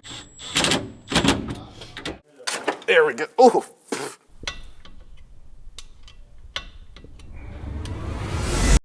Switch panel plugged in, ready to go. The Avatar has awakened. Oil going in. I'm feeling just so proud of everybody who's worked on this thing so far. I mean, this has really been a company-wide effort. So many people have put their hands on this truck. It's been really cool. And I think everyone's just itching to hear this thing fire up. We finished pouring gas in it. We're going to pressurize the system, see if there's any leaks anywhere else, and then go from there. Aaron, hit it, bud. Oh, we got leak back here. Leak back here, leak back here. Good. A lot of fuel. That looks like a shitty fitting. I've had like a leak. That was a... I've never had multiple leaks. That was bad. Ready to go? Ready.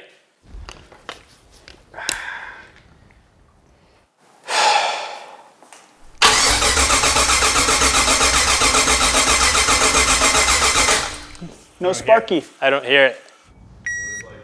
Power to the coils. Power to the injectors, but they're not firing. Why aren't they firing? It didn't turn over, unfortunately. Don't really know what the problem is, but boys at Link should be able to remote in. Yeah. Kind of help us out. What's up, dude? Hey, buddy. What's going on? You happen to be bored? What is trigger offset? 0. Okay, that should fire it up. Off, on, off, on. Okay, verified.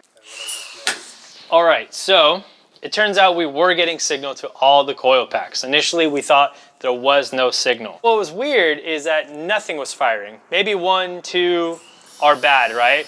But the odds of having 8 totally defunct coils is super unlikely. I swapped out the coil to another brand new one we had, and that did work. So we've got spark. Now I just need to change every single coil pack. I think it's more likely that there's something minutely different from the proper coil pack than what we got, because the odds of all 8 of them being bad is like insanely. That's what I'm hoping for. Yeah. All right, let's see. Holy. Yes! That looked like a demon. I mean, it spit fire, dude. That was crazy.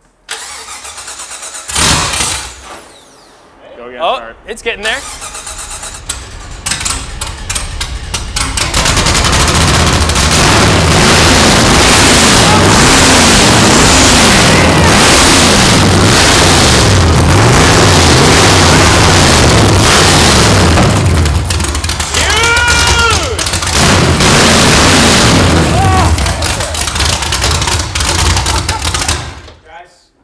That's a beautiful thing.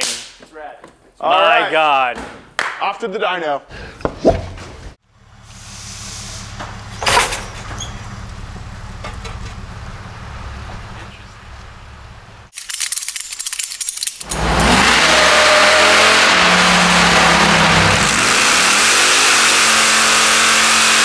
Dyno numbers are officially in. Adam has written our peak horsepower on the back of this whiteboard. And stock, this truck made 152 whopping horsepower. Woo. So let's see what it makes with our new LSX. Drum roll, please. Flip that board. Flip that board. Oh! Okay. 453, pretty good. So that's slightly shy of our goal of 500, but that's over 500 at the crank. Easily. Our torque numbers are 550. Oh, nice. Yeah. Great. Awesome. I call that a super win. Yeah, this thing's gonna be wicked fun.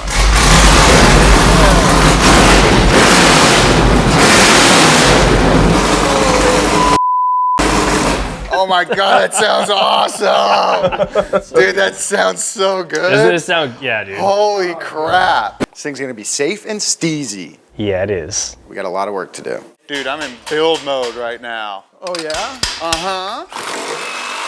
First thing we're gonna be working on is the cage. And for that, we need to take the windshield out.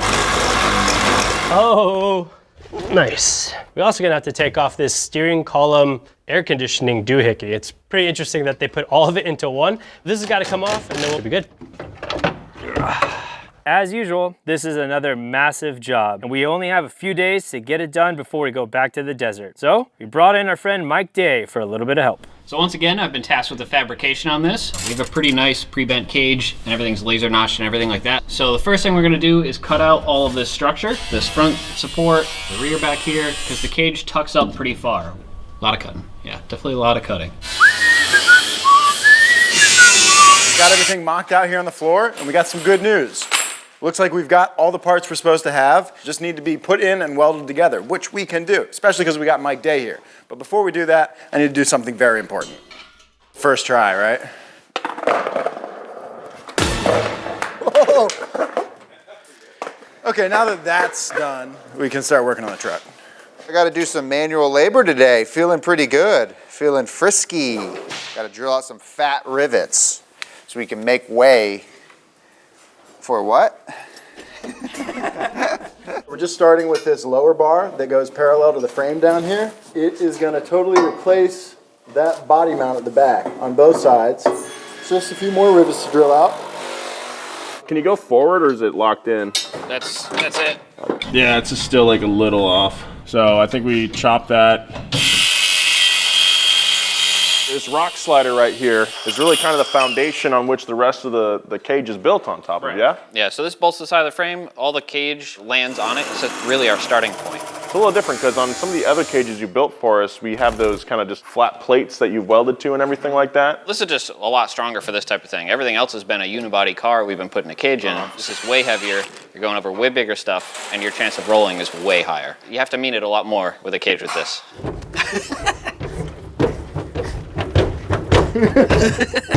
We're just getting it to, we're just having fun. We got the lower cap bars on now. Just kind of jumping on it to settle it down, make sure everything's in the right place, and then we can proceed.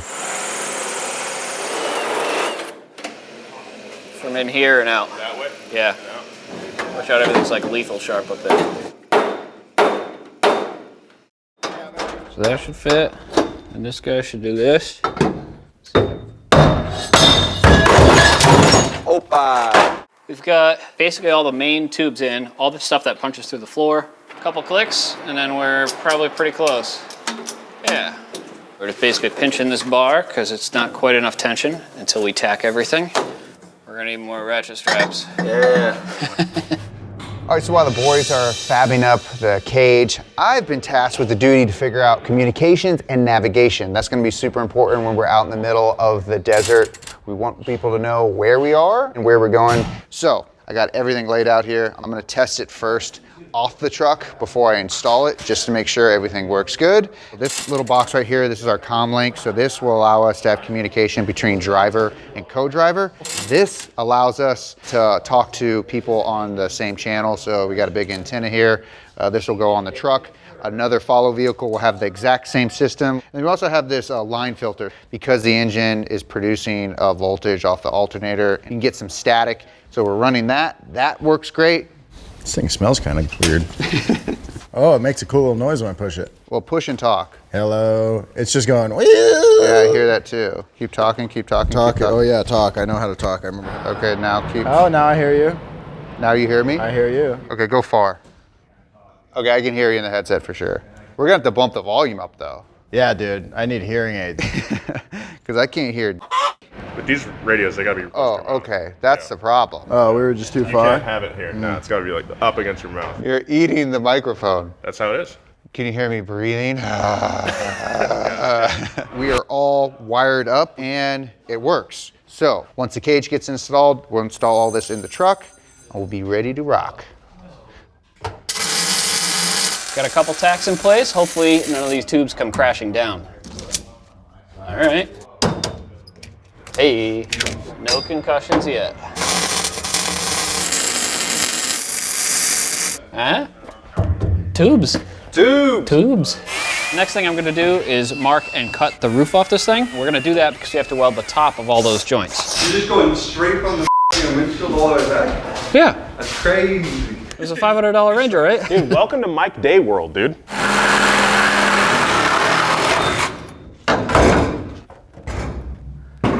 Whoa, that looks sick as hell. I know it's intimidating, but with the roof off, look how much space we have to finish weld everything. Give us all the access we need to make a nice, safe cage. All right, with that, the roll cage is pretty much done. So now it's time to do the seats. We ordered a set of Sparco QRT large size seat. They're gonna be perfect for what we're doing with this truck. They are not only dust resistant, but they're water resistant, they're fire retardant, they're FIA approved. Normally when you go to do seats in anything, it's a bit of a struggle. You got a bunch of parts that need to go together and they kind of are floppy until they're all put together. So I expect a struggle. The first thing that we noticed is that the brackets that we have are a bit too tall. They put our head right into the roll cage. So those are gonna have to get shorter. Oh. Yeah, it's a little high. What we're gonna do is cut off the legs at each corner and then cut the equal amount of length out of them at all four corners. This entire debacle modifying these brackets and getting it to fit may have been avoided had Sparco themselves actually produced seat mounts for their seats in this particular platform. Unfortunately, could not find those, so that's why we had to go with a Corbeau seat mount. I'm not sure if Corbeau intended for this to be in a truck with a cage. You know, the cage takes a significant amount of headroom out of your build. Oh, that's half an inch right there. Ooh, maybe 1/3 then. Ooh, Jerry's tall. The legs have been modified. The bracket has also been modified. Chopped off over 2 inches from the legs here, and I think this is probably about as low as I'm gonna go. Dude, this thing's sweet. Look how much lower this is now. Hot. Ugh. They're much lower now. Just fitting the sliders on the seats to those brackets, which is always super fun. It never sucks, and it's always super fun and works immediately. The hardware that we've got holding the brackets to the sliders is much too long and is going to run straight into the bolt heads that are holding the sliders to the bracket. You could make the argument that we shouldn't even have sliders at all, which would make this all a little bit easier. But because this is a company where a bunch of people work that would like to drive the cars, it's not just for one person. If it's for one person, you put the seat in one place. But that's selfish, that's right. And we're not selfish. To the welding table. Let's try that. I like it. Nolan can get up in it like this, like he likes. Jerry can be back here like he likes. It's coming along. So it looks like we might have some interference between our I-beam and our oil pan. So we're gonna jack up that beam and see if it makes contact with the oil pan. If it does, that's not good. But also good that Mike spotted it, because all it would take would be one hard punch of this I-beam into that oil pan, oil goes everywhere, engine goes, yeah, okay, yeah, it does. Dude, that would be a nasty hit. I could just imagine us going to Cal City, sending it once, and whatever poor soul's in the car What'd you do? What'd you do? Lovely noises. Lovely noises. We're gonna pull the pan out. We're gonna cut out that area. I've already marked a spot to give it a little extra space so we know for sure it's gonna have clearance in the future. I'm gonna cut a new template, weld that in, make sure it doesn't leak. Then we can throw the pan back in and make sure it's good to go. It's something like that. Hopefully. This part kinda sucks. There we go. All right, we've got the pan back in with its modifications. We're gonna pull this shock, cycle it back up again, and make sure we are good for real. Bump stop fully compressed. We are clear. Nice. All right, so now that we know where our seats are going, it's time for a pretty fun part of any build, and that's customizing the interior or tailoring it to your liking. So we're just deciding where to mount things, like the steering wheel, also our digital dash and our GPS system. We're just trying to make it all useful and reachable by both people in the vehicle. And, you know, a lot of debating and like, oh, is that better? Oh, is this better? Oh, I'd like to reach over there better, which is fun, you know? There's no right answer. There's no wrong answer. There's just one right answer. You know what I mean, right? Wheel's gonna go there-ish. Didn't see that one coming. Sorry. More importantly, the GPS nav stuff is all gonna go in the passenger side. Passenger's gonna be responsible for keeping us from getting lost. Okay. Can you see it? Oh yeah, I can see everything. Yeah. Mark that there. And then the radio will be somewhere like this, we think, so that we can both access it. And we keep this area pretty open for... If you want to extend your legs, we're pretty tall boys. Yeah, chuck a leg up there, other one goes out the window. Out the window. And we just cruise across the finish line and first. Let us cook. What are you talking about? I'm just messing with you.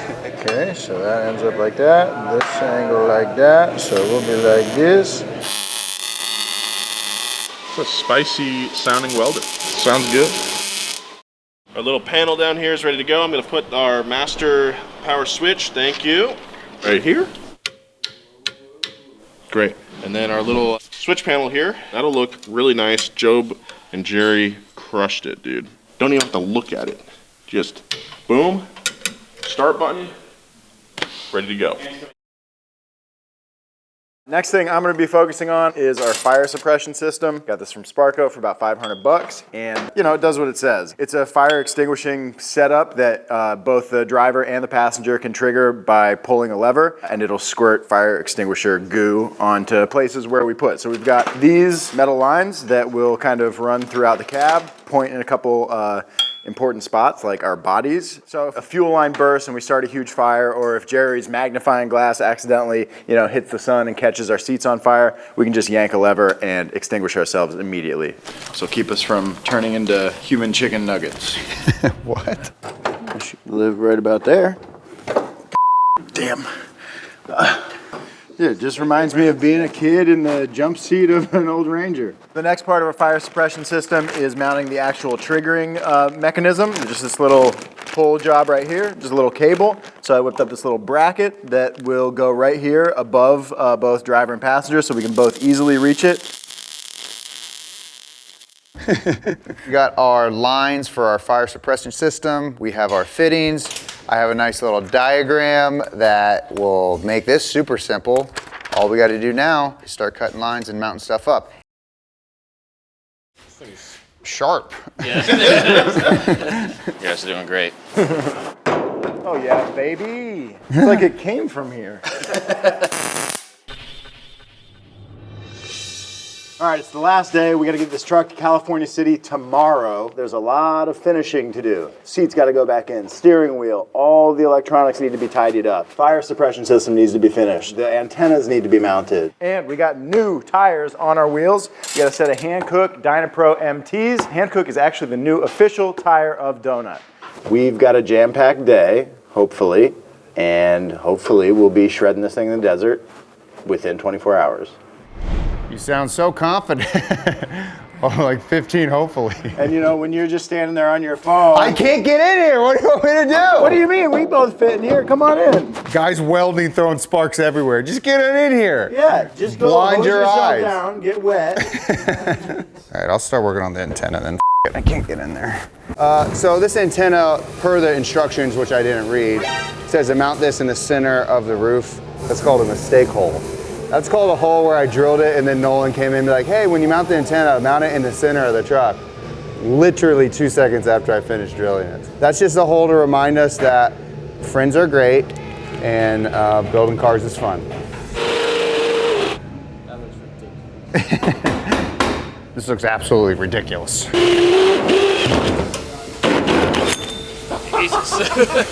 Okay, here we go. Let's slide this sucker in. I'm about to finish mounting our GNSS antenna for our nav, and while I'm here, I'm seeing our little gussets we have right here that Eddie made up. He thinks he can weld better than I can, so we're gonna have a welding competition. Who can lay down dimes, or who's gonna lay down fat marshmallow stacks? Mike Day's gonna come in, and he's gonna vote on which one is the best. It's a lot of pressure. Millions of people will see this, Eddie. Millions of people, tons of welders. The welding community is brutal. All right, I pick side. Be honest, choose the side you want. I want to win fair and square. I know. That's pretty good. Good-ish. All right, Mike, come on in. Oh boy. What are you thinking of this side so far, driver's side? Like, how about 5 out of 10? So an F. 5 or 6 out of 10. 5 out of 10, I guess, middle yeah. of the road. 5 out of I mean, 10 it's on middle of there. the road. It's not like a pass-fail. It's on You're in there. school. Like, 5 out of 10's an F. That's brutal. In school. That's a brutal score. this side was done under more control than that side. I'm gonna guess this was Eddie, and that was Jerry. It's true. That's correct. Do you feel confident in choosing a winner? A winner? Is there really winning here? Brutal. Brutal.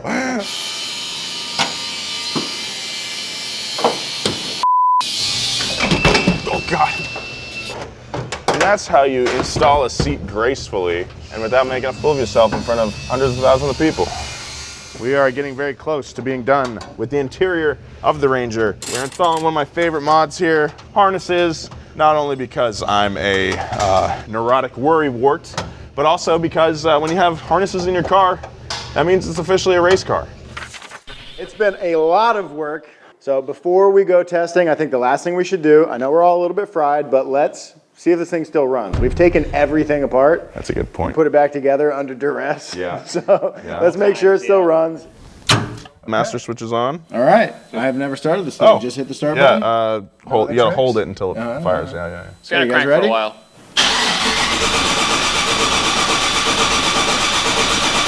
Building fuel, building fuel.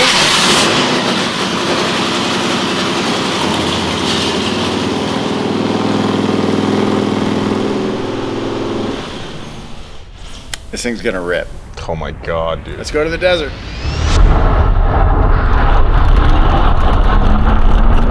Okay, we're pre-running, baby. Pre-running. We gotta follow the blue line that he established, right? So tell me when I gotta like turn and stuff. Should we have hand signals?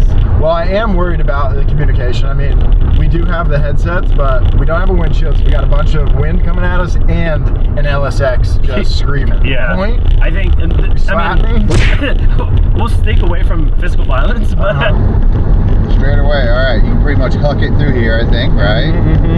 I think we should have a system where it's like 1 through 5, right? Okay. Like 5 being you go the fastest, 1 being the slowest.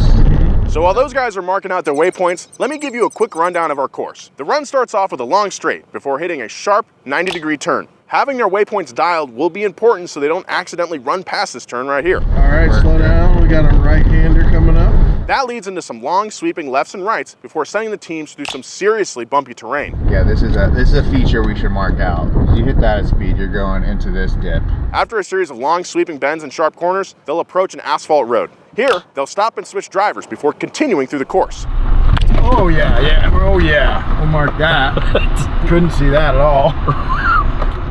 Dude, this is hard to use when it's this bumpy. Yeah, I can imagine. The back half of the run is much flatter. This is where we are most likely to reach our top speed, but it does include a few unmarked open spaces through which it might be a little tricky to find the way out. Once they're back on the more defined paths, the course reconnects back to the start-finish line. Eat my dirt. You idiots are off course. I don't know, man. Doesn't look like it on ours. We are directly on top of the blue line. Does it show that yours goes over there? Hold on, let me go back. Okay, we're off course. We're the idiots. God, I love to hear that. Could you say that again while I record it? I'm off course. I'm an idiot. It was pretty smooth. I think Justin and I had a pretty good system. Yeah. There's some like roads that are built up, and I could just imagine you turning left, going to that too fast. Up and over. Up and over. We got to test out that roll cage, don't we? Yeah. Let's hop in that truck, guys. Yeah, let's do it. Good luck. Let's puke in it. Godspeed. Godspeed. 3,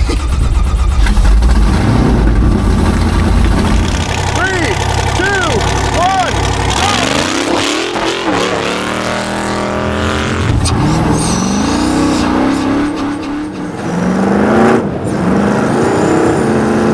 The steering wheel is not on straight.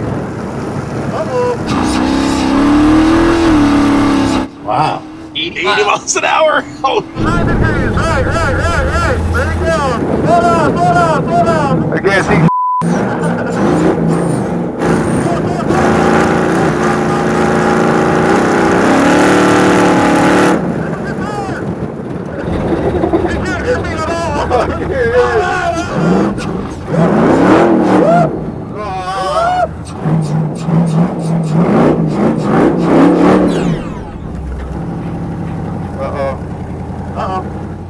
Oh, We lost throttle. We were running good. Yeah, so you hit a tree. I didn't hit a tree. You ran over that bush. Yeah, but that didn't do that. I think it did. You think so? Yeah. Of course, Jeremiah's first time driving. It dies. Yeah.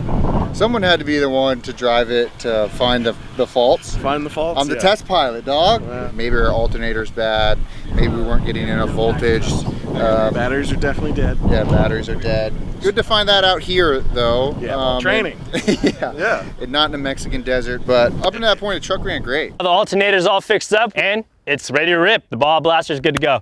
Now, unfortunately, Jeremiah is not here today to be on my team, so I'll be joined by Nolan instead. Yeah. This is what happens when you go to races all the time. All right, Jobe, you did not get a chance to drive the truck last time. Yeah, I don't remember the track at all, so hopefully we took some good notes. Yeah. Whew. That makes sense. All right, here we go. 3, 2, 1.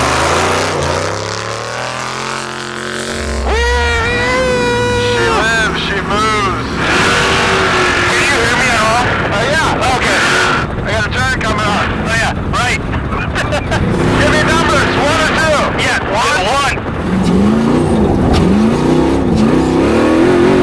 1. Looks like they skipped a huge section. Or maybe they just went through that real fast. I mean, the reason it's taking so long to update, you know, normally if you're sharing your location on your phone or something, like that's using cell towers, which are very close together, very fast as well. Whereas this system is using GPS, which uses satellites. So the signal from their truck has to go up to the satellite and bounce back down to us. It's a pricier process. It's a slower process, but it works anywhere in the world, unlike cell towers. Also, the race is days long. A matter of minutes is not that big a deal. Right. I wonder if Jobe's having a good time.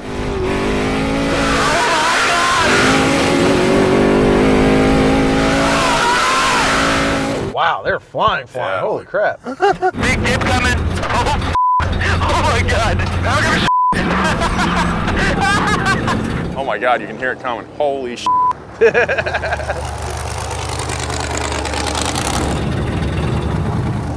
Safely, safely. All right, buddy. Oh yeah, now I have to do this. quarter mile, 1-0. Right here, right here.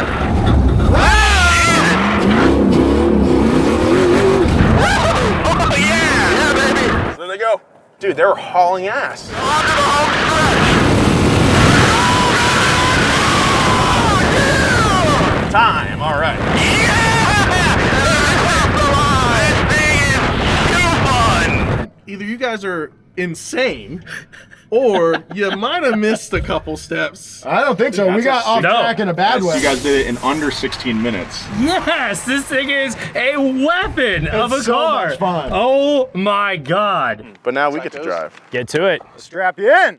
I think it's going to be very close. I think it's going to all come down to the driver change. And I'm going to trip him. Good. 3, 2, 1, go!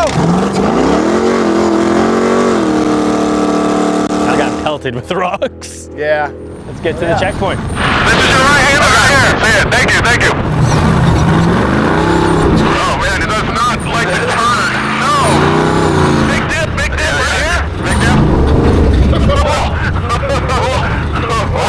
Be careful, yeah. So this is sort of a microcosm of what we're going to be doing in Mexico. Yeah. A lot of this where Chase truck is meeting and racing to get to the next checkpoint with the truck. So we're doing it once here, which is fun. Yeah. We're going to be doing this for a long time straight. Long time. Yeah. It's going to be a lot. I wish I had goggles. You alright? Yeah. Something in my left eye. Uh-oh. It's okay. Sorry. We're almost to switch. Yeah, we can do it. Oh yeah, dude, that thing looks good. Look at him.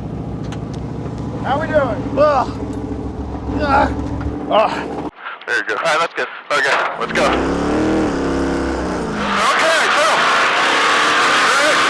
Okay, It's cool. I think I've said that 100,000 times. And it doesn't get old every time. Say it again. It's cool. It's cool, dude. Right here. Nice. Very good. We're at 14:59, 15 minutes right now. They've got 40 seconds.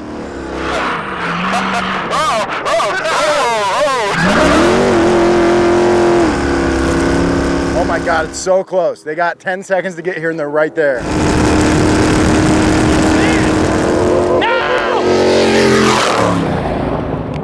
Oh my God.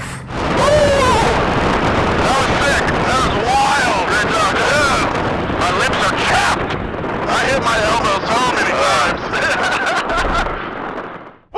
times. Yeah, good run, boys. Damn. That was awesome. What do you think?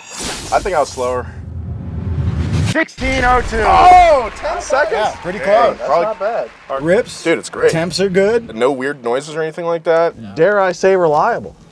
Let's not go, Jinx. Whoa, man. Yo. All right, guys, well, that was great. We got some reps in as far as navigating and comms, and we've got some learning and some tweaking to do. I think you'd both agree. Yeah. But this truck is so much faster now with the LSX in it. I want to know how much faster. So I want to see you do a lap of our original benchmark. Okay. I mean, if you insist. I want to see it too. Let's go.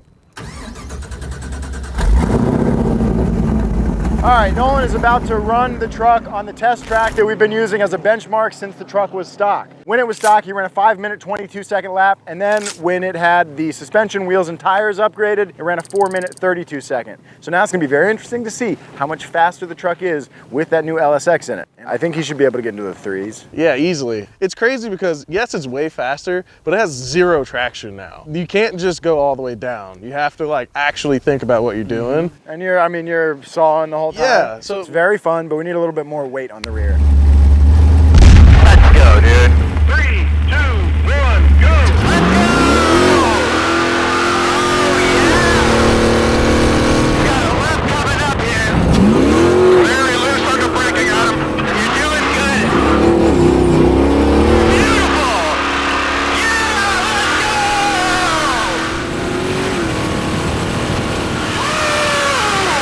Oh, here's the sun. I'm really curious how it's gonna handle. No way, dude! Easy! Man, this thing gets fast. Here we go, we got the one. Oh yeah! Oh yeah! Oh my God!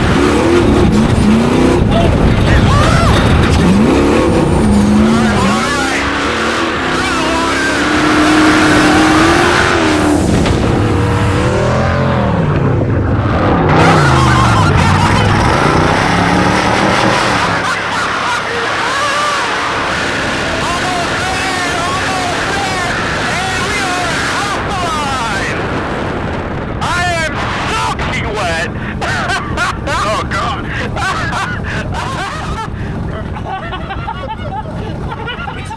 Yeah, buddy!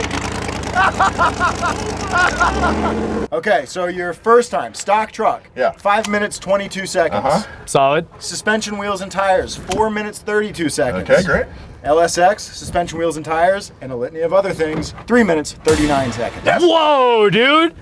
That's crazy. Every upgrade has done almost an entire minute every time. Absolutely insane. That truck is so good now. And just to think, 2 months ago, 3 months ago, it was a bone stock piece of crap. Flat tires. This thing is an animal, dude.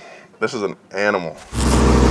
All right, we got the truck pulled in here, and Sean is gonna be taking care of the rear fabrication. Sean is an old friend of Shop Daddy Adam. What's our game plan on the rear here? I say best start is just to pull up the spare tires, get the panels up there, see what we have to work with, and start working with the tubes and the brackets. Sweet. Yeah.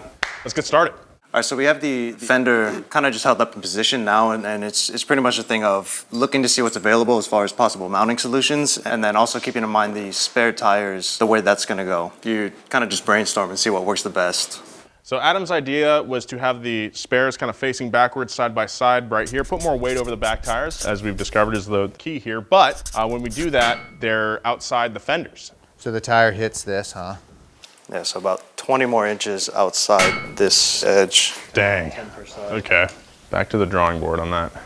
We only have 55 inches of clearance between our fenders. Our tires are 37 inches wide. So this is what I'm thinking. I'm thinking we do it like a tractor trailer style, where we get one, we mount it right here, and then we put another one right on top of it. So we have a dual stack.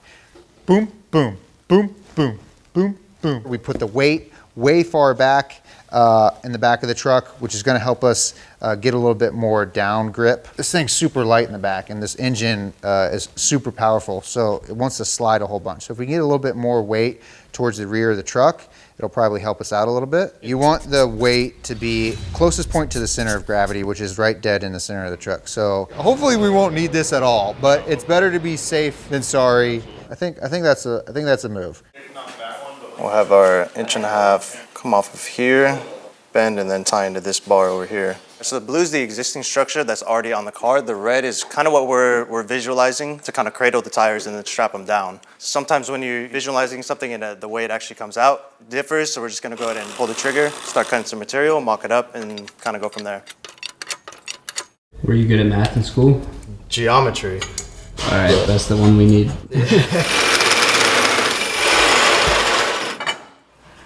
How do you feel about that? Misjudged the notch a little bit. Now, as Sean predicted, we're changing up our game plan here. What we're gonna do is we're gonna remove our existing tire support system right here. And then what we're gonna do is we're gonna add some new structural support to go from our tube chassis to the frame. We're gonna get this tire thing sorted out. Dude, that vibrates the hell out of your finger. See how she does, ready? Let's throw this fender on. Let's see what she looks like. Yeah, that's cool. That don't look too bad. Looks way better with the fender. And we got our weight back there, giving us a little extra grip, sending us into Wheelie Town. Wheelie Town, USA. Population. Boing!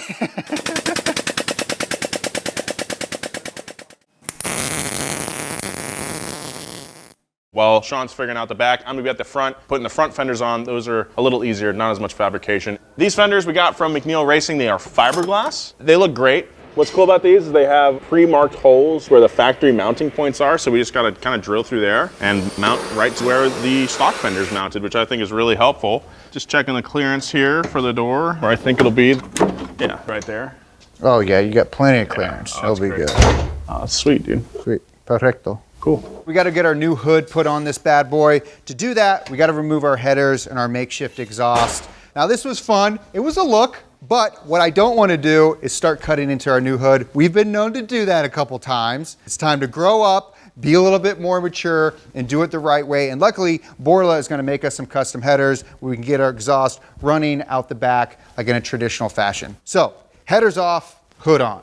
2, 4, 6 bolts later, I'm ready to pull. There we go. It must be resting on something. Go again. What is that? What is it hitting? It's the stud. It's hitting. Okay. So we have to trim the stud. Yeah. No panel gaps. If there's one gap on this thing, we're throwing the truck out. How much have we spent so far? 100 grand? Oh my goodness! Look at that. Perfecto mundo. First headlight is in. That's looking sweet. These headlights and turn signals, those are 130 bucks. The new grill we got was 106 bucks from a salvage yard. 236 bucks to refresh the front end. I think that's a pretty good deal. My God, that looks like a truck. Mwah. Next up, we need a way to secure the hood from opening while we're driving, so we're gonna put some hood pins right here. Just taking my time with the hood pins. If you're a long-time viewer of the channel, you know my struggles with hoods in the past. Luckily, fiberglass is easier to cut than carbon fiber. I'll just say that.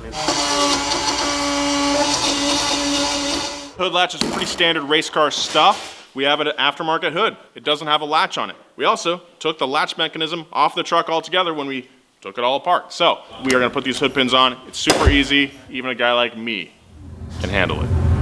That looks like damn. We got a bunch of give here, and that just won't do, will it? Hot metal. Now it's too bent. Jesus Christ, Nolan. Ah. Now I'm just looking at this big old gap here. There's one gap on this thing. We're throwing the truck out. Look at that. Dude, come on. Pretty stoked with that. Look at not much rattle at all. That's good. The hood's resting on those washers. Beautiful. Okay, so Sean and I are working on mounting the bed sides. You can see Sean already installed 6 quick disconnects, almost like hood pin quick disconnects on each bed side for easy access, easy removal, and easy replacement if they get damaged. So these will go on these, kind of like these. We'll weld these to the truck, and we'll be in business. Okay, this one tacked up. So right now, Sean is working on putting some base plates on the back of this truck because I want a small bumper in the back.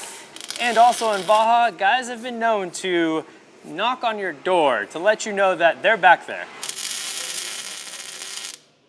Sean did a killer job fabricating up the mounts for the bed sides in the back. Now we gotta move on to the front here. We're gonna start fabricating our front bumper. It's gonna protect the truck and also give us a place to mount these lights. Right now, Sean is bending up our main bar right here, and we're gonna kind of go off of that and figure out where the rest of it mounts up. We're also gonna include a skid plate down here. It's gonna protect the truck, but maybe more importantly, make it look real hot. So, let's get started. I have the main bar all mocked up in position on some jack stands, and that's going to allow me to kind of distance and get the right fit so I can make the main supports to the frame rail. Next up is the skid plates. First thing I have to do is get the shape of the skid plate itself. It's going to be cut out of a piece of aluminum, which I'm told it's our only piece of aluminum, so kind of hoping I don't mess that up. Once I have the skid plate cut out, I can clamp it onto the bars and then kind of see where I want to put my mounting tabs. Since the skid plate is aluminum, it can't get welded, and it would be nice to have it kind of bolt on and removable and replaceable. So once I have the tabs figured out, we should have a functioning skid plate. Yep.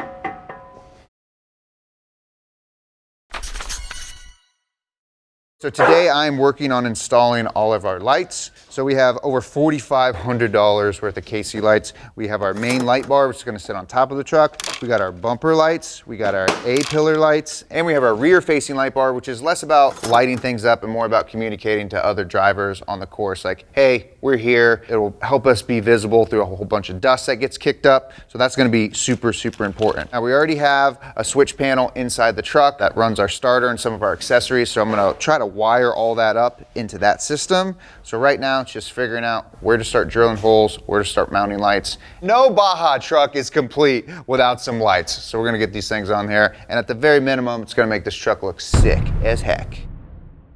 Got high beams, low beams, high beams, low beams. Wires all hooked up. I wanna first make sure that everything is working correctly. So I'm gonna plug in our lights here. Okay, let's see. Oh, look at that, whoa.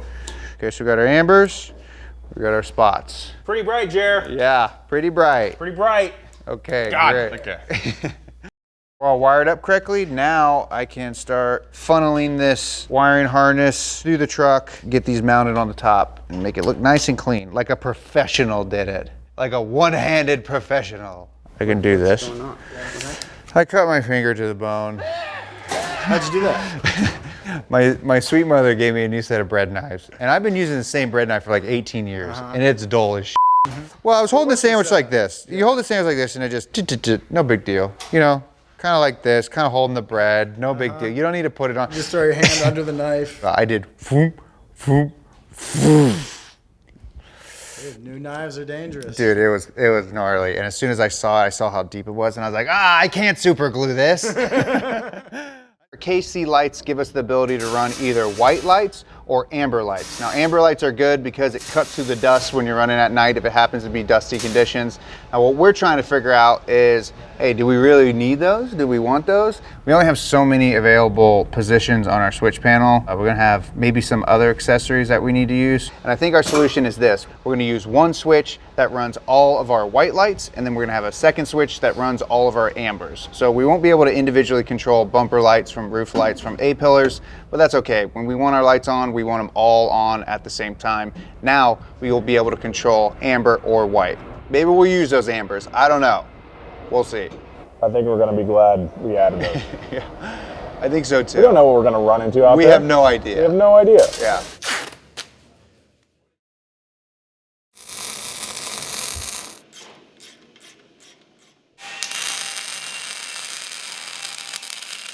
This truck's really coming along. Knocked it out with the front bumper and the lights. You know, I think we were all worried that this thing was no longer a Ranger. It was just some monstrosity. But with the fiberglass and the headlights and the KC lights, it looks like a Ranger again, just on extreme steroids, which is exactly what we wanted. With the fuel cell in the back, we need a remote fuel cell fill because our tires are gonna be right on top. Since our fenders are detachable, I don't wanna put it on the fender itself in case it rips off. And since we got tires here, we need a long tube so that we can get to it easily. So, back of the truck is where it's gonna live. I'm thinking I'll have this fill point hip height. That way when you're filling up the gasoline itself, you don't have to go too high because we're gonna have jugs and stuff, so. All right, the truck's coming in, we need more fuel, Okay, that feels natural to you? That feels good. Okay, well, I don't know if we're gonna be able to get it there.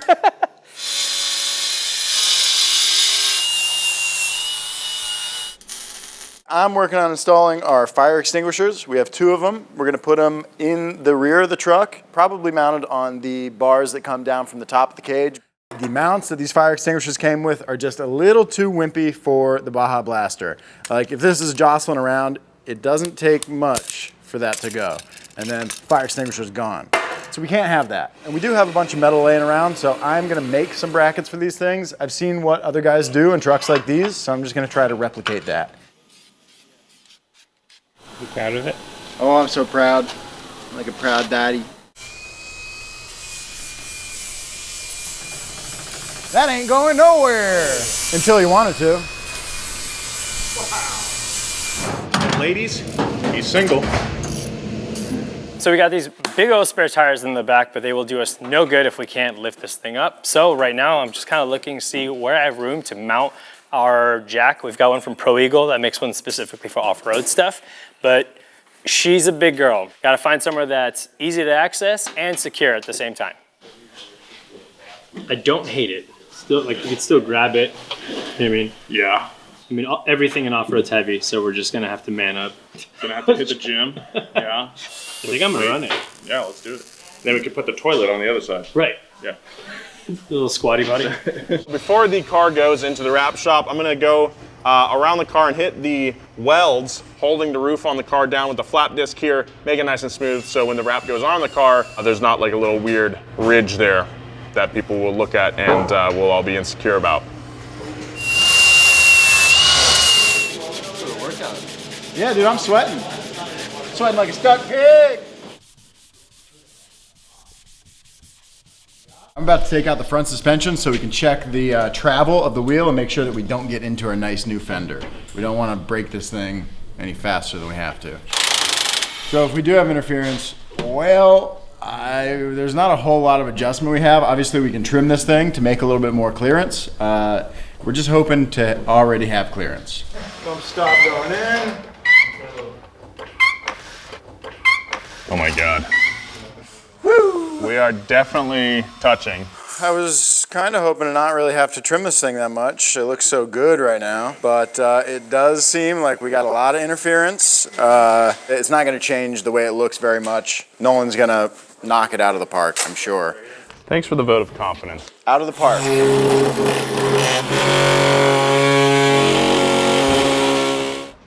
I'm feeling pretty good about the cut here. Look, from 20 feet, this truck's gonna look immaculate. It does look a little different now, but you know, at this point, I'd rather have a wonkier looking fender well than the tire on the first time we take it out, going full travel into it and cracking the whole thing after all the hours we put into making this thing look good. So 100% agree. I'm okay. Great. The cut looked good. Yeah, one of my better cut jobs, I'll say. Progress. That's what we're here for. Improving every day, practicing until you're perfect. And even when you're perfect, not stopping the practice, because that's how you get rusty. That's how you get out of shape. Truck's coming down. Jerry's finishing up a couple wires right now. After that, they'll be ready to go to the wrap shop and get its new skin. Honestly, it's crazy to think not that long ago this thing was a stock truck. Now it's sitting there with those big old hand-cooked tires. It's got the KC lights, the Sparko seats. This thing really looks like a true race car now, and I'm super proud of that. Okay, we got the proper fuses in the truck. Would you like to see if all ambers work? Sure. Oh! Yeah, they work. All ambers working great. Nice. Now, would you like to see if all lights work? Oh my God, dude. No way. Dude, it's hot. It's hot. We're going to be able to see in the middle of the night. I can see all the lights with my eyes closed. Yeah, that hurt. All right, that's everything we've needed to do to the exterior, so off to the wrap shop. It's been 2 weeks. The truck just got back from Wrap Legends. No one here has seen it. This is the first time we're gonna see it for our own eyes. This thing looks massive. Yeah, it's big as hell. I'm excited to see it for the first time. Jimmy, go ahead and pull that cover off, buddy.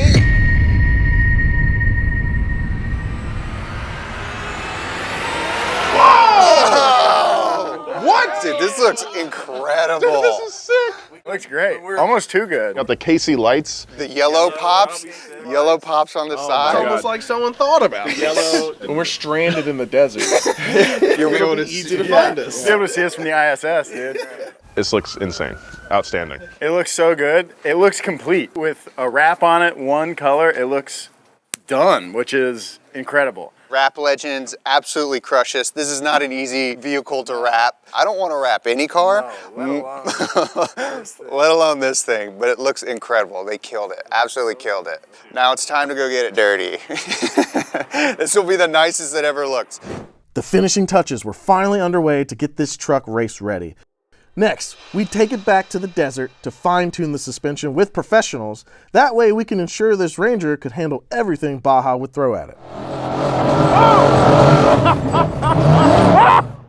This right here is James. He's a volunteer tech inspector for NORA. He's going to give our truck a once-over and make sure that our truck abides by the rule books, is safe, and desert-worthy. Get it to the finish is the goal. That's right. Our first hurdle is passing tech inspection. Your safety nets, your 5-point harness, your fuel cell, all your check valves. Tech inspection is super duper common in racing. No matter what organization you're racing with, no matter what discipline, when you're building a new race car like we are, a fresh car, have a tech inspector from an organization that you're going to be racing with come out, check it out, make sure that you're compliant. Always protect your coils. Let's say you guys go through a saltwater crossing or a mud crossing, you turn or something, it's going to spray mud and conductive water all over that coil pack. James has got a lot of experience, got a lot of tricks, got a lot of know-how, and I think he's going to help us get there. Loose hoses, loose cables, loose wiring, anything you could rattle with your hand, that's going to eventually scar the hose or scar the electrical, and that could put you out. We're going to have it tech inspected yet again when we're in Ensenada, but it's always a good idea to have it inspected beforehand, months before your event, Make sure that when you get down there, you're ready to go and you don't waste a bunch of time hunting down parts, having to do a bunch of work. This is gonna be your biggest battle racing this truck, are these leaf springs. Really? Take care of them. And maybe carry a spare in your chase truck. Oh, really? Possibly, okay. Yeah. That's a good thing too. One of the things that we need to figure out is also, what spares to bring. So spare leaf springs, that's a whole nother list. Radiator, freaking hoses, fuel lines.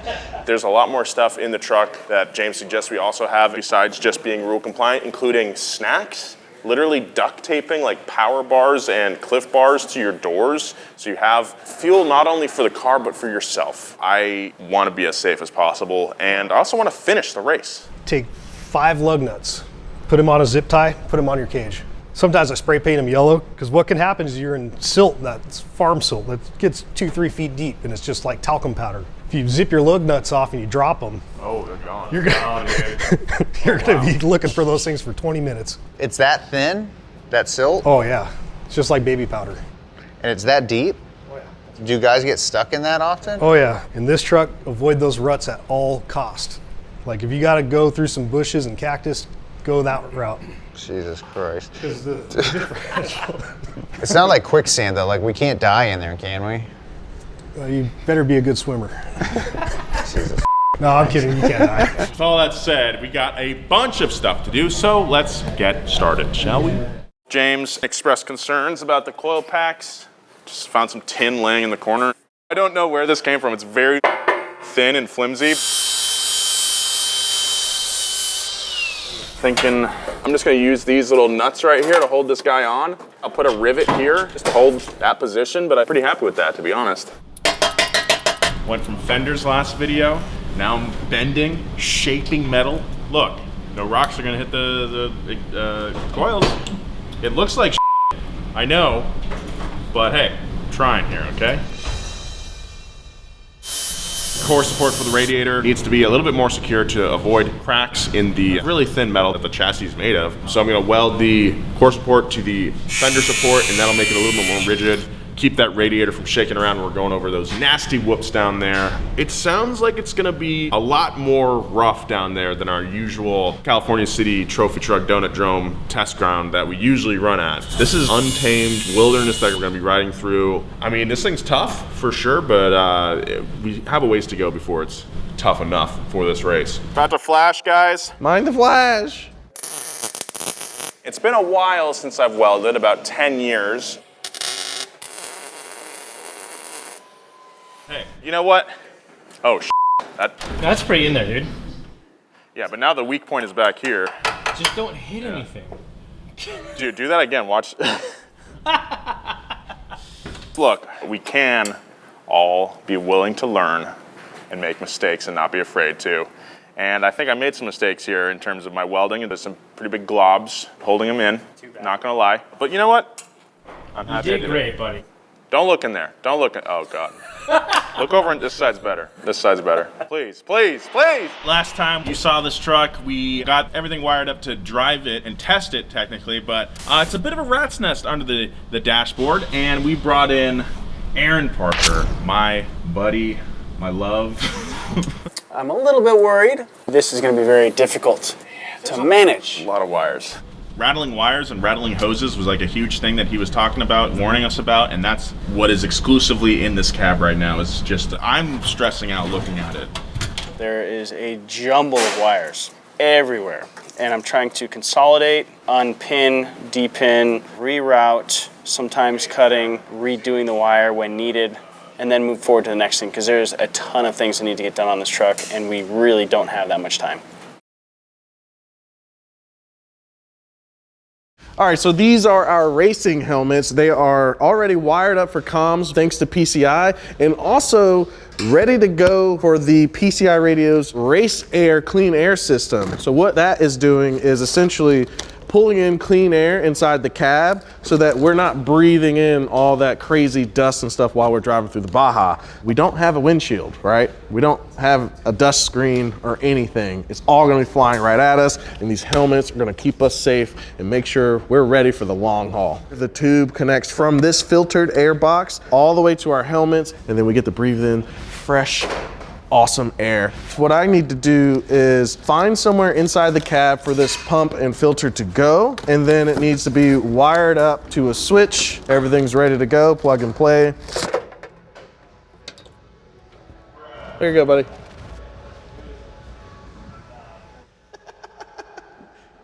So we got our fancy new helmets with our clean air system and our microphones. So we're gonna do a quick test. Whoa, these smell like chemicals. That is potent. Stings in the nostrils. Yeah. Let's see if our fresh air, cool air system will fix that. Give me full volume. Hello, Adam. Oh, dude, that's so much better than the last one. That's good. Let's hit a trail. Fresh air system. Oh. Ooh. Oh. That's sick. I feel it on my eyes. It's like air conditioning. Yeah. This is sick. It'll unfog the visor too. Oh, dude, I'll be right back. This is so comfortable. And I can still hear you. We should just hang out like this. I think so. This is gonna be great for the desert. Living in luxury. One other job we have to do today is put the headers and fleet exhaust system back on. You know, we had the funky out the front bullhorn, looked like El Toro, the monster truck a little bit. Obviously, that's not what we're gonna do. Don't want that exhaust spraying in our face for 8 hours. Yeah. So Borla hooked us up with a custom set of headers, which is super sick. These are super nice. We grew up a little bit. Yeah, I think this will be much, much nicer. I think you're gonna have to feed it through the top, yeah. Oh yeah, that's not how you do that. Careful not to scratch the Come through. Maybe like at a steeper angle. Steeper angle, yeah.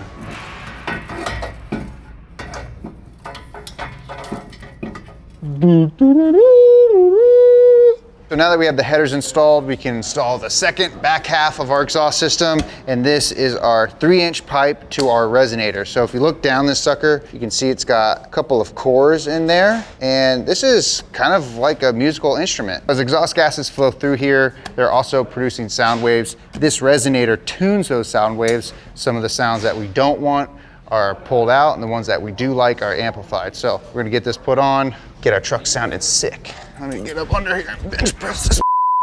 Okay, there you go. Keep going. Yep. Oh, wow, that fits up so nice. We can go check something off the list. Exhaust and headers installed. Let's go. Currently with the truck, we have no indicator as to how much fuel is in the gas tank, which is kind of useful information. So I'm gonna go ahead and try to get into the dash to see if I can set that up. There's a little bit of learning to do because all these little programs are different from different manufacturers, but I kind of found my way around it. Most fuel level sensors are built the same. There's a little float inside this tube, and as you fill the gas, it rises, and then whatever the dash to display our fuel level, if I turn this upside down, it should basically say that this thing is full. And as you can hear, the float hits the top right there. And if I flip it over, it should be 0 or no gas. So right now, it looks like, yep, 2%, 98%. It's good enough for me. I think it works. A critical piece of safety equipment keeps your arms from flying out the window in the event of a rollover. That means more welding. I'm fine with that. I'm really stoked. This will be the first car we have with a window net. So the plan is pretty simple. Flat bar stock, that's gonna get mounted here at the bottom. This is basically its permanent place. And then the top bar up here, this is the one that is adjustable to be able to take on and off. It's got a latch on there. Look at this little guy, push on and off. You need to take it off or you need to wave at somebody, just off and it lives like that. Some of you real race car guys out there might be like, hey man, that needs to go on the roll cage itself. It'd be a lot easier to install it that way, I guarantee you. But our door bar is diagonal. It's not conducive for installing a window hoop. And honestly, I'm glad our door bar is diagonal because otherwise it'd be a real pain in the ass to get in and out of this thing, especially in the event of an accident. And the rules say that we can attach it to the door itself. What will end up happening is make room for the tabs and the bar here. Probably have to chop out some sections of the door frame here just for that to clear. No big deal. So this is our fuel tank breather hose currently. We thought this would be fine, right? All it has to do is allow the fuel tank to breathe. The more fuel you put in it, the more air it needs to get out of it. So we thought this was fine, right? Just put it up high, maybe over there. and it'll do its job correctly. If we go through some water, it won't suck it in, right? No, not at all. Our inspector came in and said, no, you need about 25 feet of hose because if we roll over, something needs to trap the fuel from coming out. And that's why we loop the heck out of this so that fuel can't go anywhere. And it'll still act as a breather hose. All right, for the finishing touch. Oh, finito. Now it breathes. A really long tube though, oh my goodness. You start here, you do a loop, you go around the tank, then you go up the bar, and then you make a U-turn, and then you come running all the way back down, you go back under the tank, then you come across, and then you loop to the finish. It's got a little pigtail now, look at that.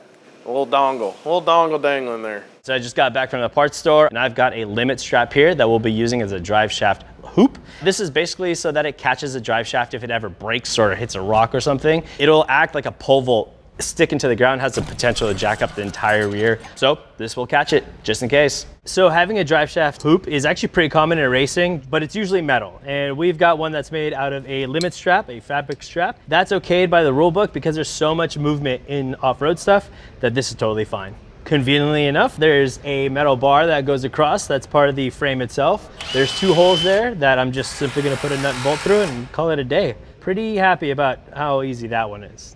The rest of the truck has been quite the challenge.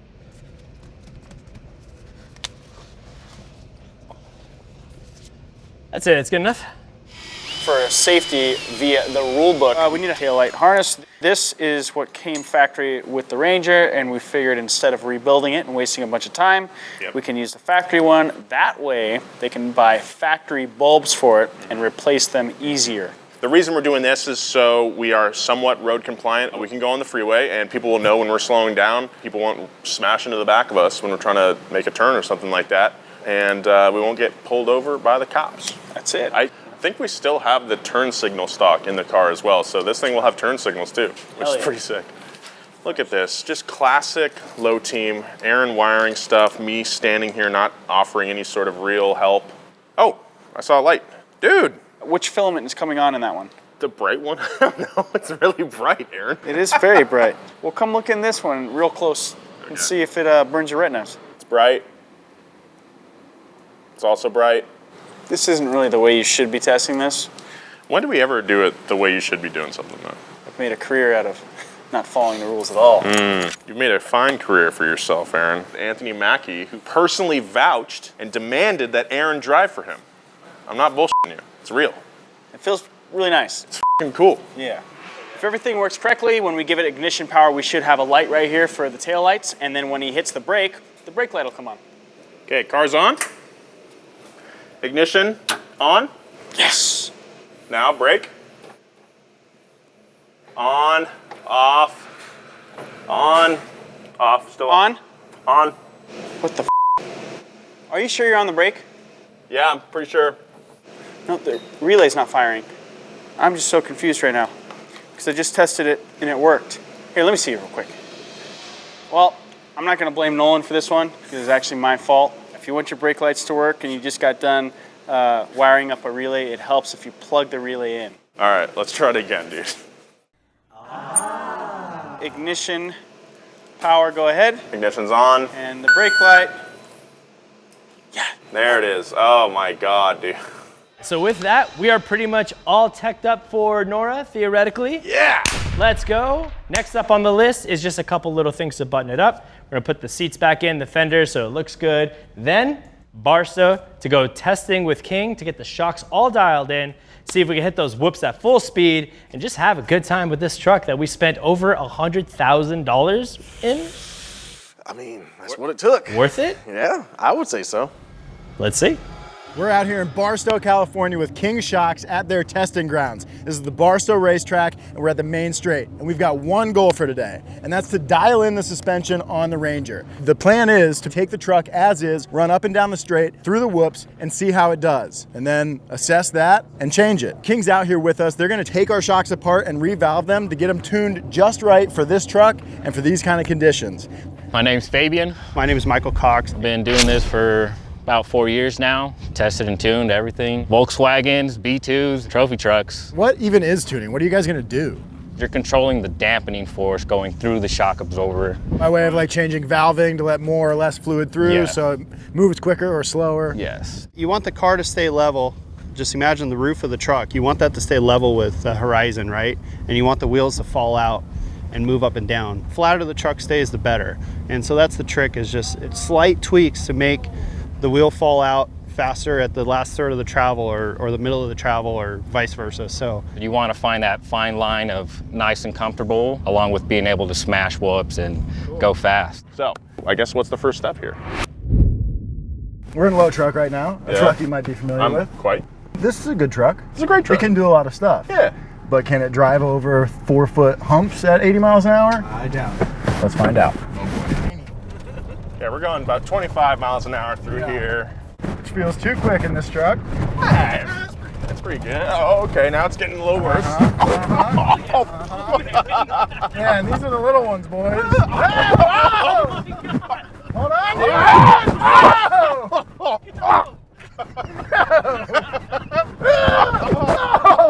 Okay, all right, sorry, boy. And I can't stress enough how slow we're going. 15 miles an hour? Yeah. Oh my God. We're going over these whoops. Dang near got whiplash. It's rough. And you think about trophy trucks, they're going over these at like 80 miles an hour, you know? It's Guys, crazy. I don't know why we even built the Ranger. I think low trucks got it. Yeah, you're good. I'll tell you what my biggest concern is, and that's my spine. For real though. Yeah. Just after a few minutes in the Bronco, my back was hurting. I don't really have back problems, but those slams one after another, and then you're trying to brace for it, I'm a little concerned about doing this for hours on end. Yeah. Now that we know how low truck handles these whoops, it's time to see how the Ranger handles this terrain in its current configuration, no tuning. it's gonna be a fun day. So we're excited to watch you guys drive. So who's driving first? Our race car guy. It seems like the process is pretty simple. We're just going to drive the truck as it is. They're going to look at it. We're going to get some footage so we can see it in slow motion. They'll review that footage and just get a sense of how the truck's acting. They'll make some changes that they think will make it act a little bit better, and then we'll drive it again. And then it'll probably need some more tweaks. They'll make some more tweaks. And then we'll just keep doing that until the truck is perfectly stable over these whoops. I'll use the brake to set the front to gain some front bite, or even compress the shocks into the hole and then gas off. Okay, I gotcha. Don't be scared to ride the brake the entire time you're driving. Gotcha. You'll smoke a set of pads in a race. Wow. That's normal. Yeah. Gotcha. Honestly, like a little nervous. Now everyone's watching and we're like really going for it now. So I'm gonna go out there, take it easy, and just build up from there. There's no need to show off or go crazy. You ready, Justin? I'm ready, buddy. Let's go. Woo!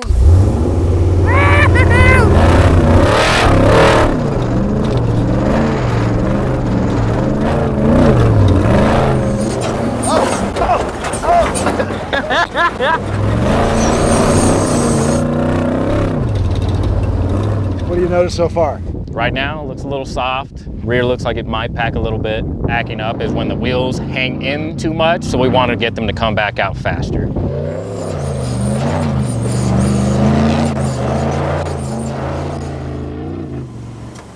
That was fun. Woo-hoo! That thing bucks like crazy though. We had more air time than we did on the ground. Yeah, that's for sure. The front, the reservoir there has a knob on the top. Yeah, so we have a compression adjuster. 3 to 5 clicks, you can feel the difference every time. We're gonna add a little compression in the front, a little bit in the rear, and maybe pull out a little rebound, get the wheels to fall out a little faster, get some more traction, and keep those wheels on the ground at all times, right? Yeah. Cool. Yeah.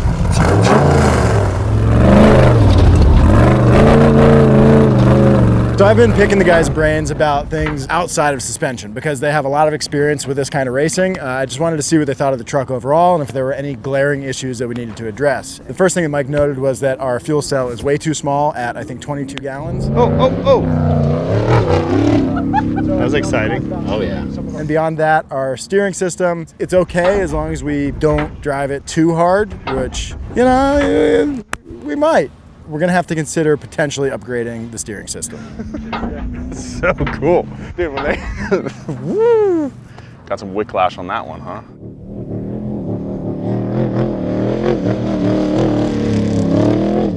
You can hear him modulating the throttle a lot on that last pass. Nice job, Adam. The young Padawan is learning. Yes. Now that's cool.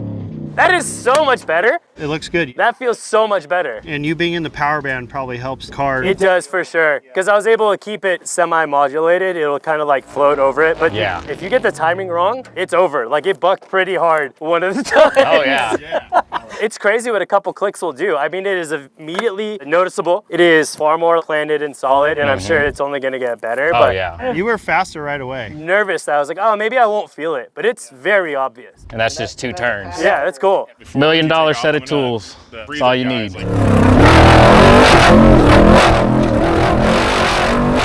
How fast do you think you were going? The fastest we went was 75, 77. That's pretty good. That's money. That's, yeah, that's pretty On a good. leaf spring truck, that leaf is spring, rad. Yeah. Not too bad for a bunch of idiots putting something Yeah, together. no, so. it's beautiful. Should we pull the springs or shocks? Are you guys happy with It it? looks good. Good. I might add a little bit more compression just to get the nose to pick up just a tiny bit. Okay. And then take it for another rip. Try faster. Okay. He said faster? He said faster, dude. Oh boy. This is fun, this is fun, this is fun, this is fun.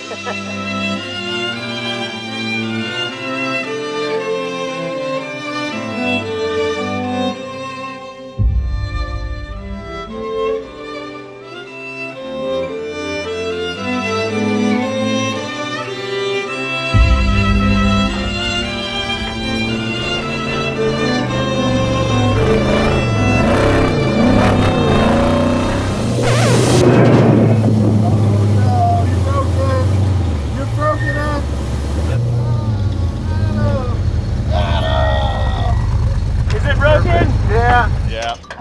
You pushed it to the very limit, brother. This guy. Yeah, I think it's bent. It's cambered in. So we made one last little tweak, and then Adam went out. And it was a good thing it was the last tweak. Yeah. Because I don't think we're going out again after No. that. It looks like he came down a little hard in the front, and that steering arm is now pretty severely bent. The tires are like this. Our concerns about the steering system were warranted. Very much so. Now we got to do something about it, but Yeah. boy, that thing takes those whips nice. If it's only one thing major Yeah. that we really need to, that's not bad. Yeah. So I think today was a huge success. Yeah. All right, boys. Good work. This is Michael Cox. Hi, I'm Michael. So if you know anything about Broncos, then you would know Michael Cox. He's the king of twin beams and king shocks. He helped us dial ours in. So we figured, why not bring our problems to him at his doorstep? Let's add some problems to our plate. Besides our steering, that's obviously broken, our dented gas tank in the back, what else is wrong with this thing? Come on over here. There's just a couple issues that we see right away that need to be addressed just to make sure this thing has a good opportunity to get to the finish line. So here's the issue. We have a lot of new components on our old ass truck that we need to install so that everything plays nice with each other. Remember, we're driving 500 miles on some seriously treacherous roads. If our custom parts collide with each other, that means the race is over. The faster you go with off-road race cars, the more serious it gets, right? So now our new power steering pump will make about 2,000 PSI and hold about 2 gallons of power steering fluid. So we need a big reservoir. Not only do we need a big reservoir, this is also a fire safety issue now, right? Hydraulic fluid is flammable. Very flammable. And now we have it in a much more pressurized system with many more hoses and components. We're going to try to fit this massive radiator in here because this truck was already having It was getting problems. pretty hot just from doing that one section of whoops, which Yep. you said as soon as we hit soft dirt and the RPMs go higher and the Yep. lower gear, it's just going to overheat immediately. Yep, So you get in a sand wash and this thing will definitely be hot. If it was running warm under light duty, it wasn't even really under a big load. So yeah, you get this thing under load, it'll definitely overheat. So first things first, we're pulling the old PWR radiator to make room for the big new one. We need all the space we could get to fit this thing, so the old mounts need to go. Fitting this thing will definitely require some extra clearancing. Oh, definitely taller. Yeah. The radiator's sitting in here. It's obviously way too large for the parameters of the Ranger here. Unfortunately, sometimes you gotta go backwards to go forward. So what we're doing right now is we're cutting the frame rail off about yay. We're just cutting the whole front of the frame rails off, including the bumper, which is something we didn't want to do because then we have to either reattach the bumper or rebuild a new bumper. But basically we're gonna lock the frame rails off there, cap it, and our radiator's gonna sit down right about where this body mount originally was or is. That's what we're doing.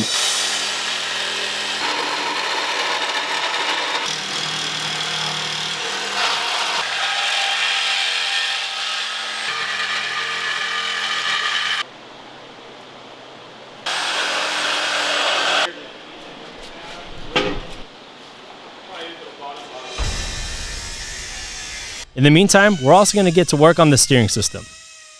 The couple issues we're definitely going to address, which is the steering upgrade, is full swing steering system on this truck. We're also going to upgrade the power steering pump. We're going to add a power steering ram. So the steering will now be ram assist. So what the ram does, it relieves load from the box, the steering gear.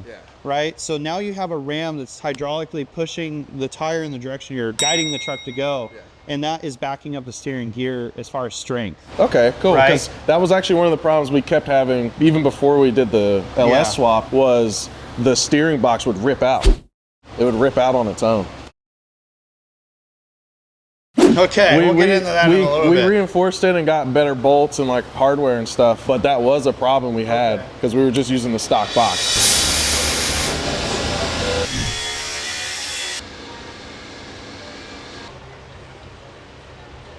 We've removed all the factory steering. We've added these swingers to the frame rails. And right now we're in the process of positioning the tie rods. It's a lengthy process to get these guys to clear and cycle everything that they need to. So it just takes a little time of setup and trial and error. Okay, so you don't want them smacking into each other. We don't want them crashing each other, yeah. We just got the rest of our parts from Power Steering Solutions. Just in time. We'll just keep cranking away.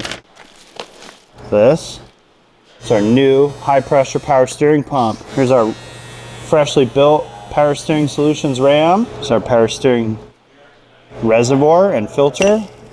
Here's our very rare and elusive power steering box.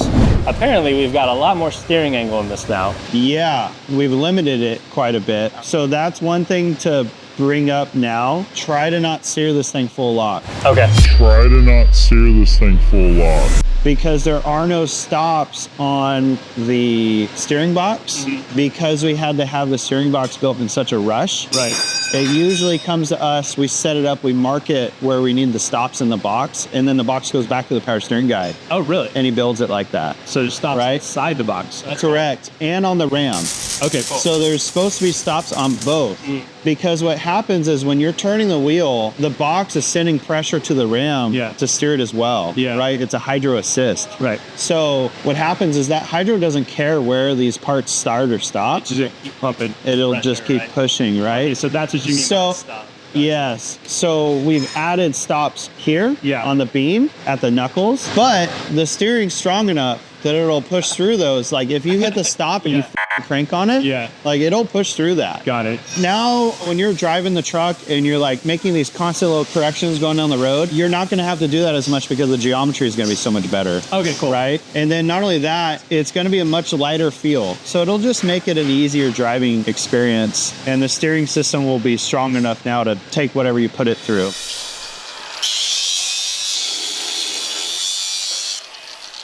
So now that the ram is tacked in there, we're gonna cycle the suspension and make sure everything clears and it's what we need. The next thing we'll move on to is mounting the radiator. We are waiting on our alternator and power steering relocator assembly. Those things got to move. That would be one thing that's kind of hindering us. I just want to get it in there. It looks like there's plenty of clearance, but we need to make sure those parts will work. So then once we can and we can verify that, we can land the radiator, we can build the radiator mounts, and we can also land our power steering reservoir and filter. Now you have a filter on your power steering system. Cool. We can also land this radium oil catch can. We can land that thing somewhere. Cool. All right, so far so good. I really like the progress that's being made over here. Mike is absolutely killing it. Boys at BS just doing a great job. He said a lot that still needs to get finished off, and to me it seems like a big list, but he seems super confident that it'll be done by the end of the week, so I'm gonna lean on him with that. I'm excited. This truck is gonna be sick. I mean, the fact that he said the steering is pretty close to a full Baja truck, we could have a lot of confidence in it, and again, just finish this race off, so let's go.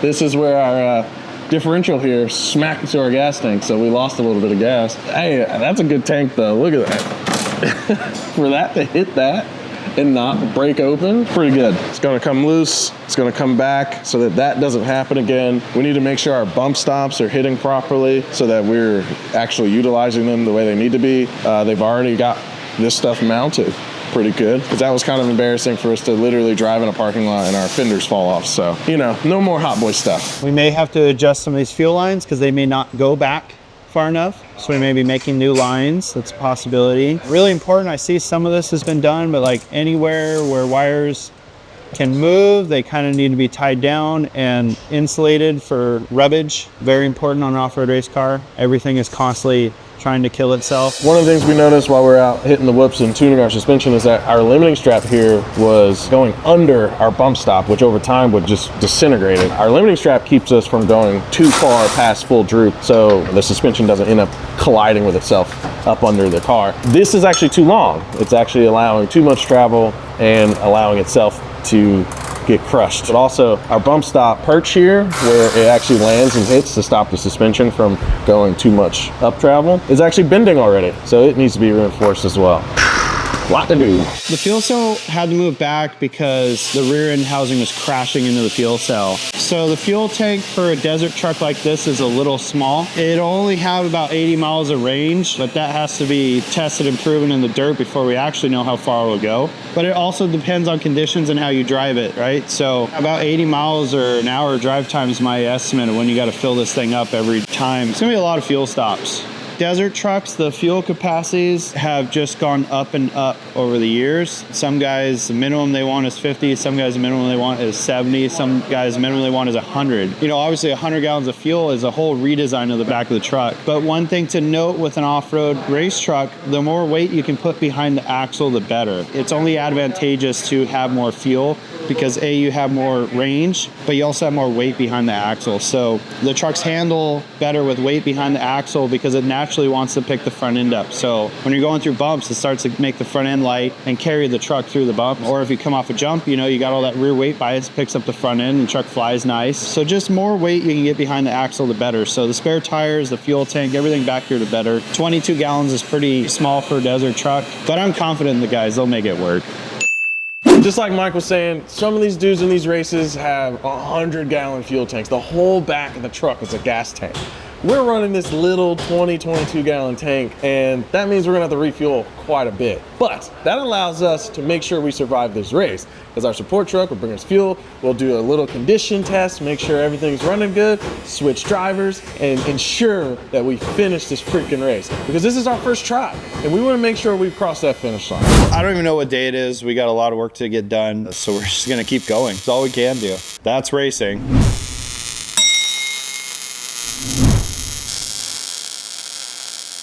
Hey, good morning. How are you today? We stayed late last night, got the bumper totally finished. Our radiator hold down's totally finished. Our power steering cooler totally finished. Core support done. All the tabbing for all the accessories that we need to install our systems are done. Next thing we gotta do is plumb it.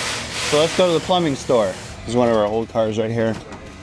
I used to take care of, but you can see the years and years of racing memorabilia on the walls here. So we're here at G&J Aircraft, and this is Zach. This is where we come to get all our power steering lines for the Ranger project. Since this is a completely custom setup, we can't just buy off-the-shelf power steering lines, so we gotta make them. Zach's shop has all the right hoses and fittings to put together this custom setup. Watching Zach craft these lines is like getting a front row seat to watch Van Gogh paint the Starry Night.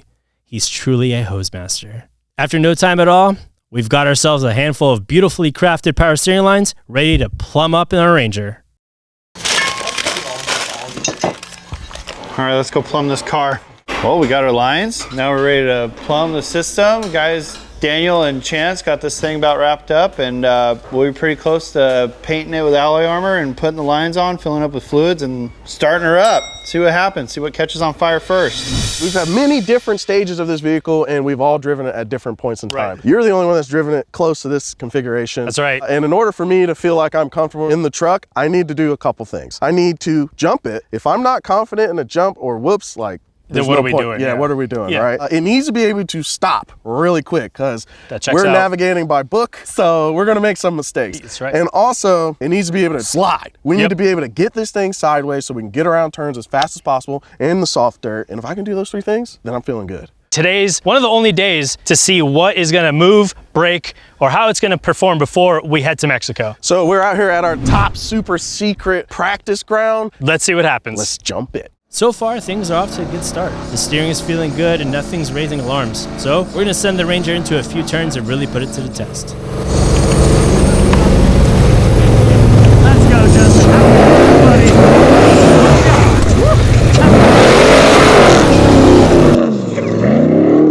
how close that was, holy crap.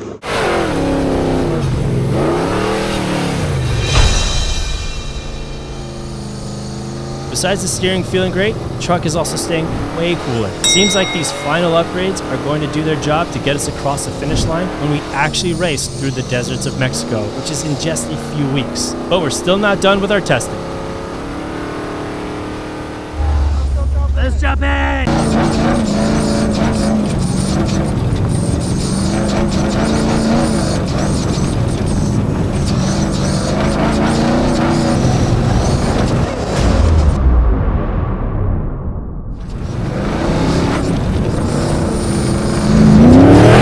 All right, so the brakes on this thing have been good for a while, but we need to make sure they're still very operable. Yep. It almost feels like they're rear bias. Is that just me? You know what? We do have a bias on there, and I don't remember where we set it. Oh, okay. So far, it feels pretty good to me, so I would like to play with it a little bit. So I think we should slam on the brakes and see what happens. So we're gonna test the brakes on this Ranger. And we got 2 jack stands set up about 25 yards apart, so they gotta stop from there and see if they make it before this jack stand. Give or take a few yards.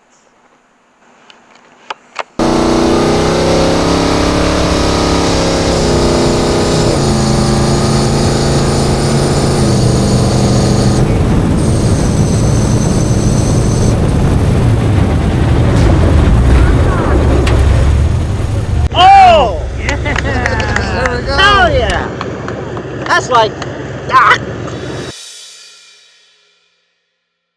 In a straight line, definitely stops great. Yep. When you're in a turn and you left foot brake a little bit, it definitely kicks out, but it kind of kicks out on throttle as well. So I think it would be fun to play with. It's a really simple adjustment. Yeah. But so far, brakes are doing good.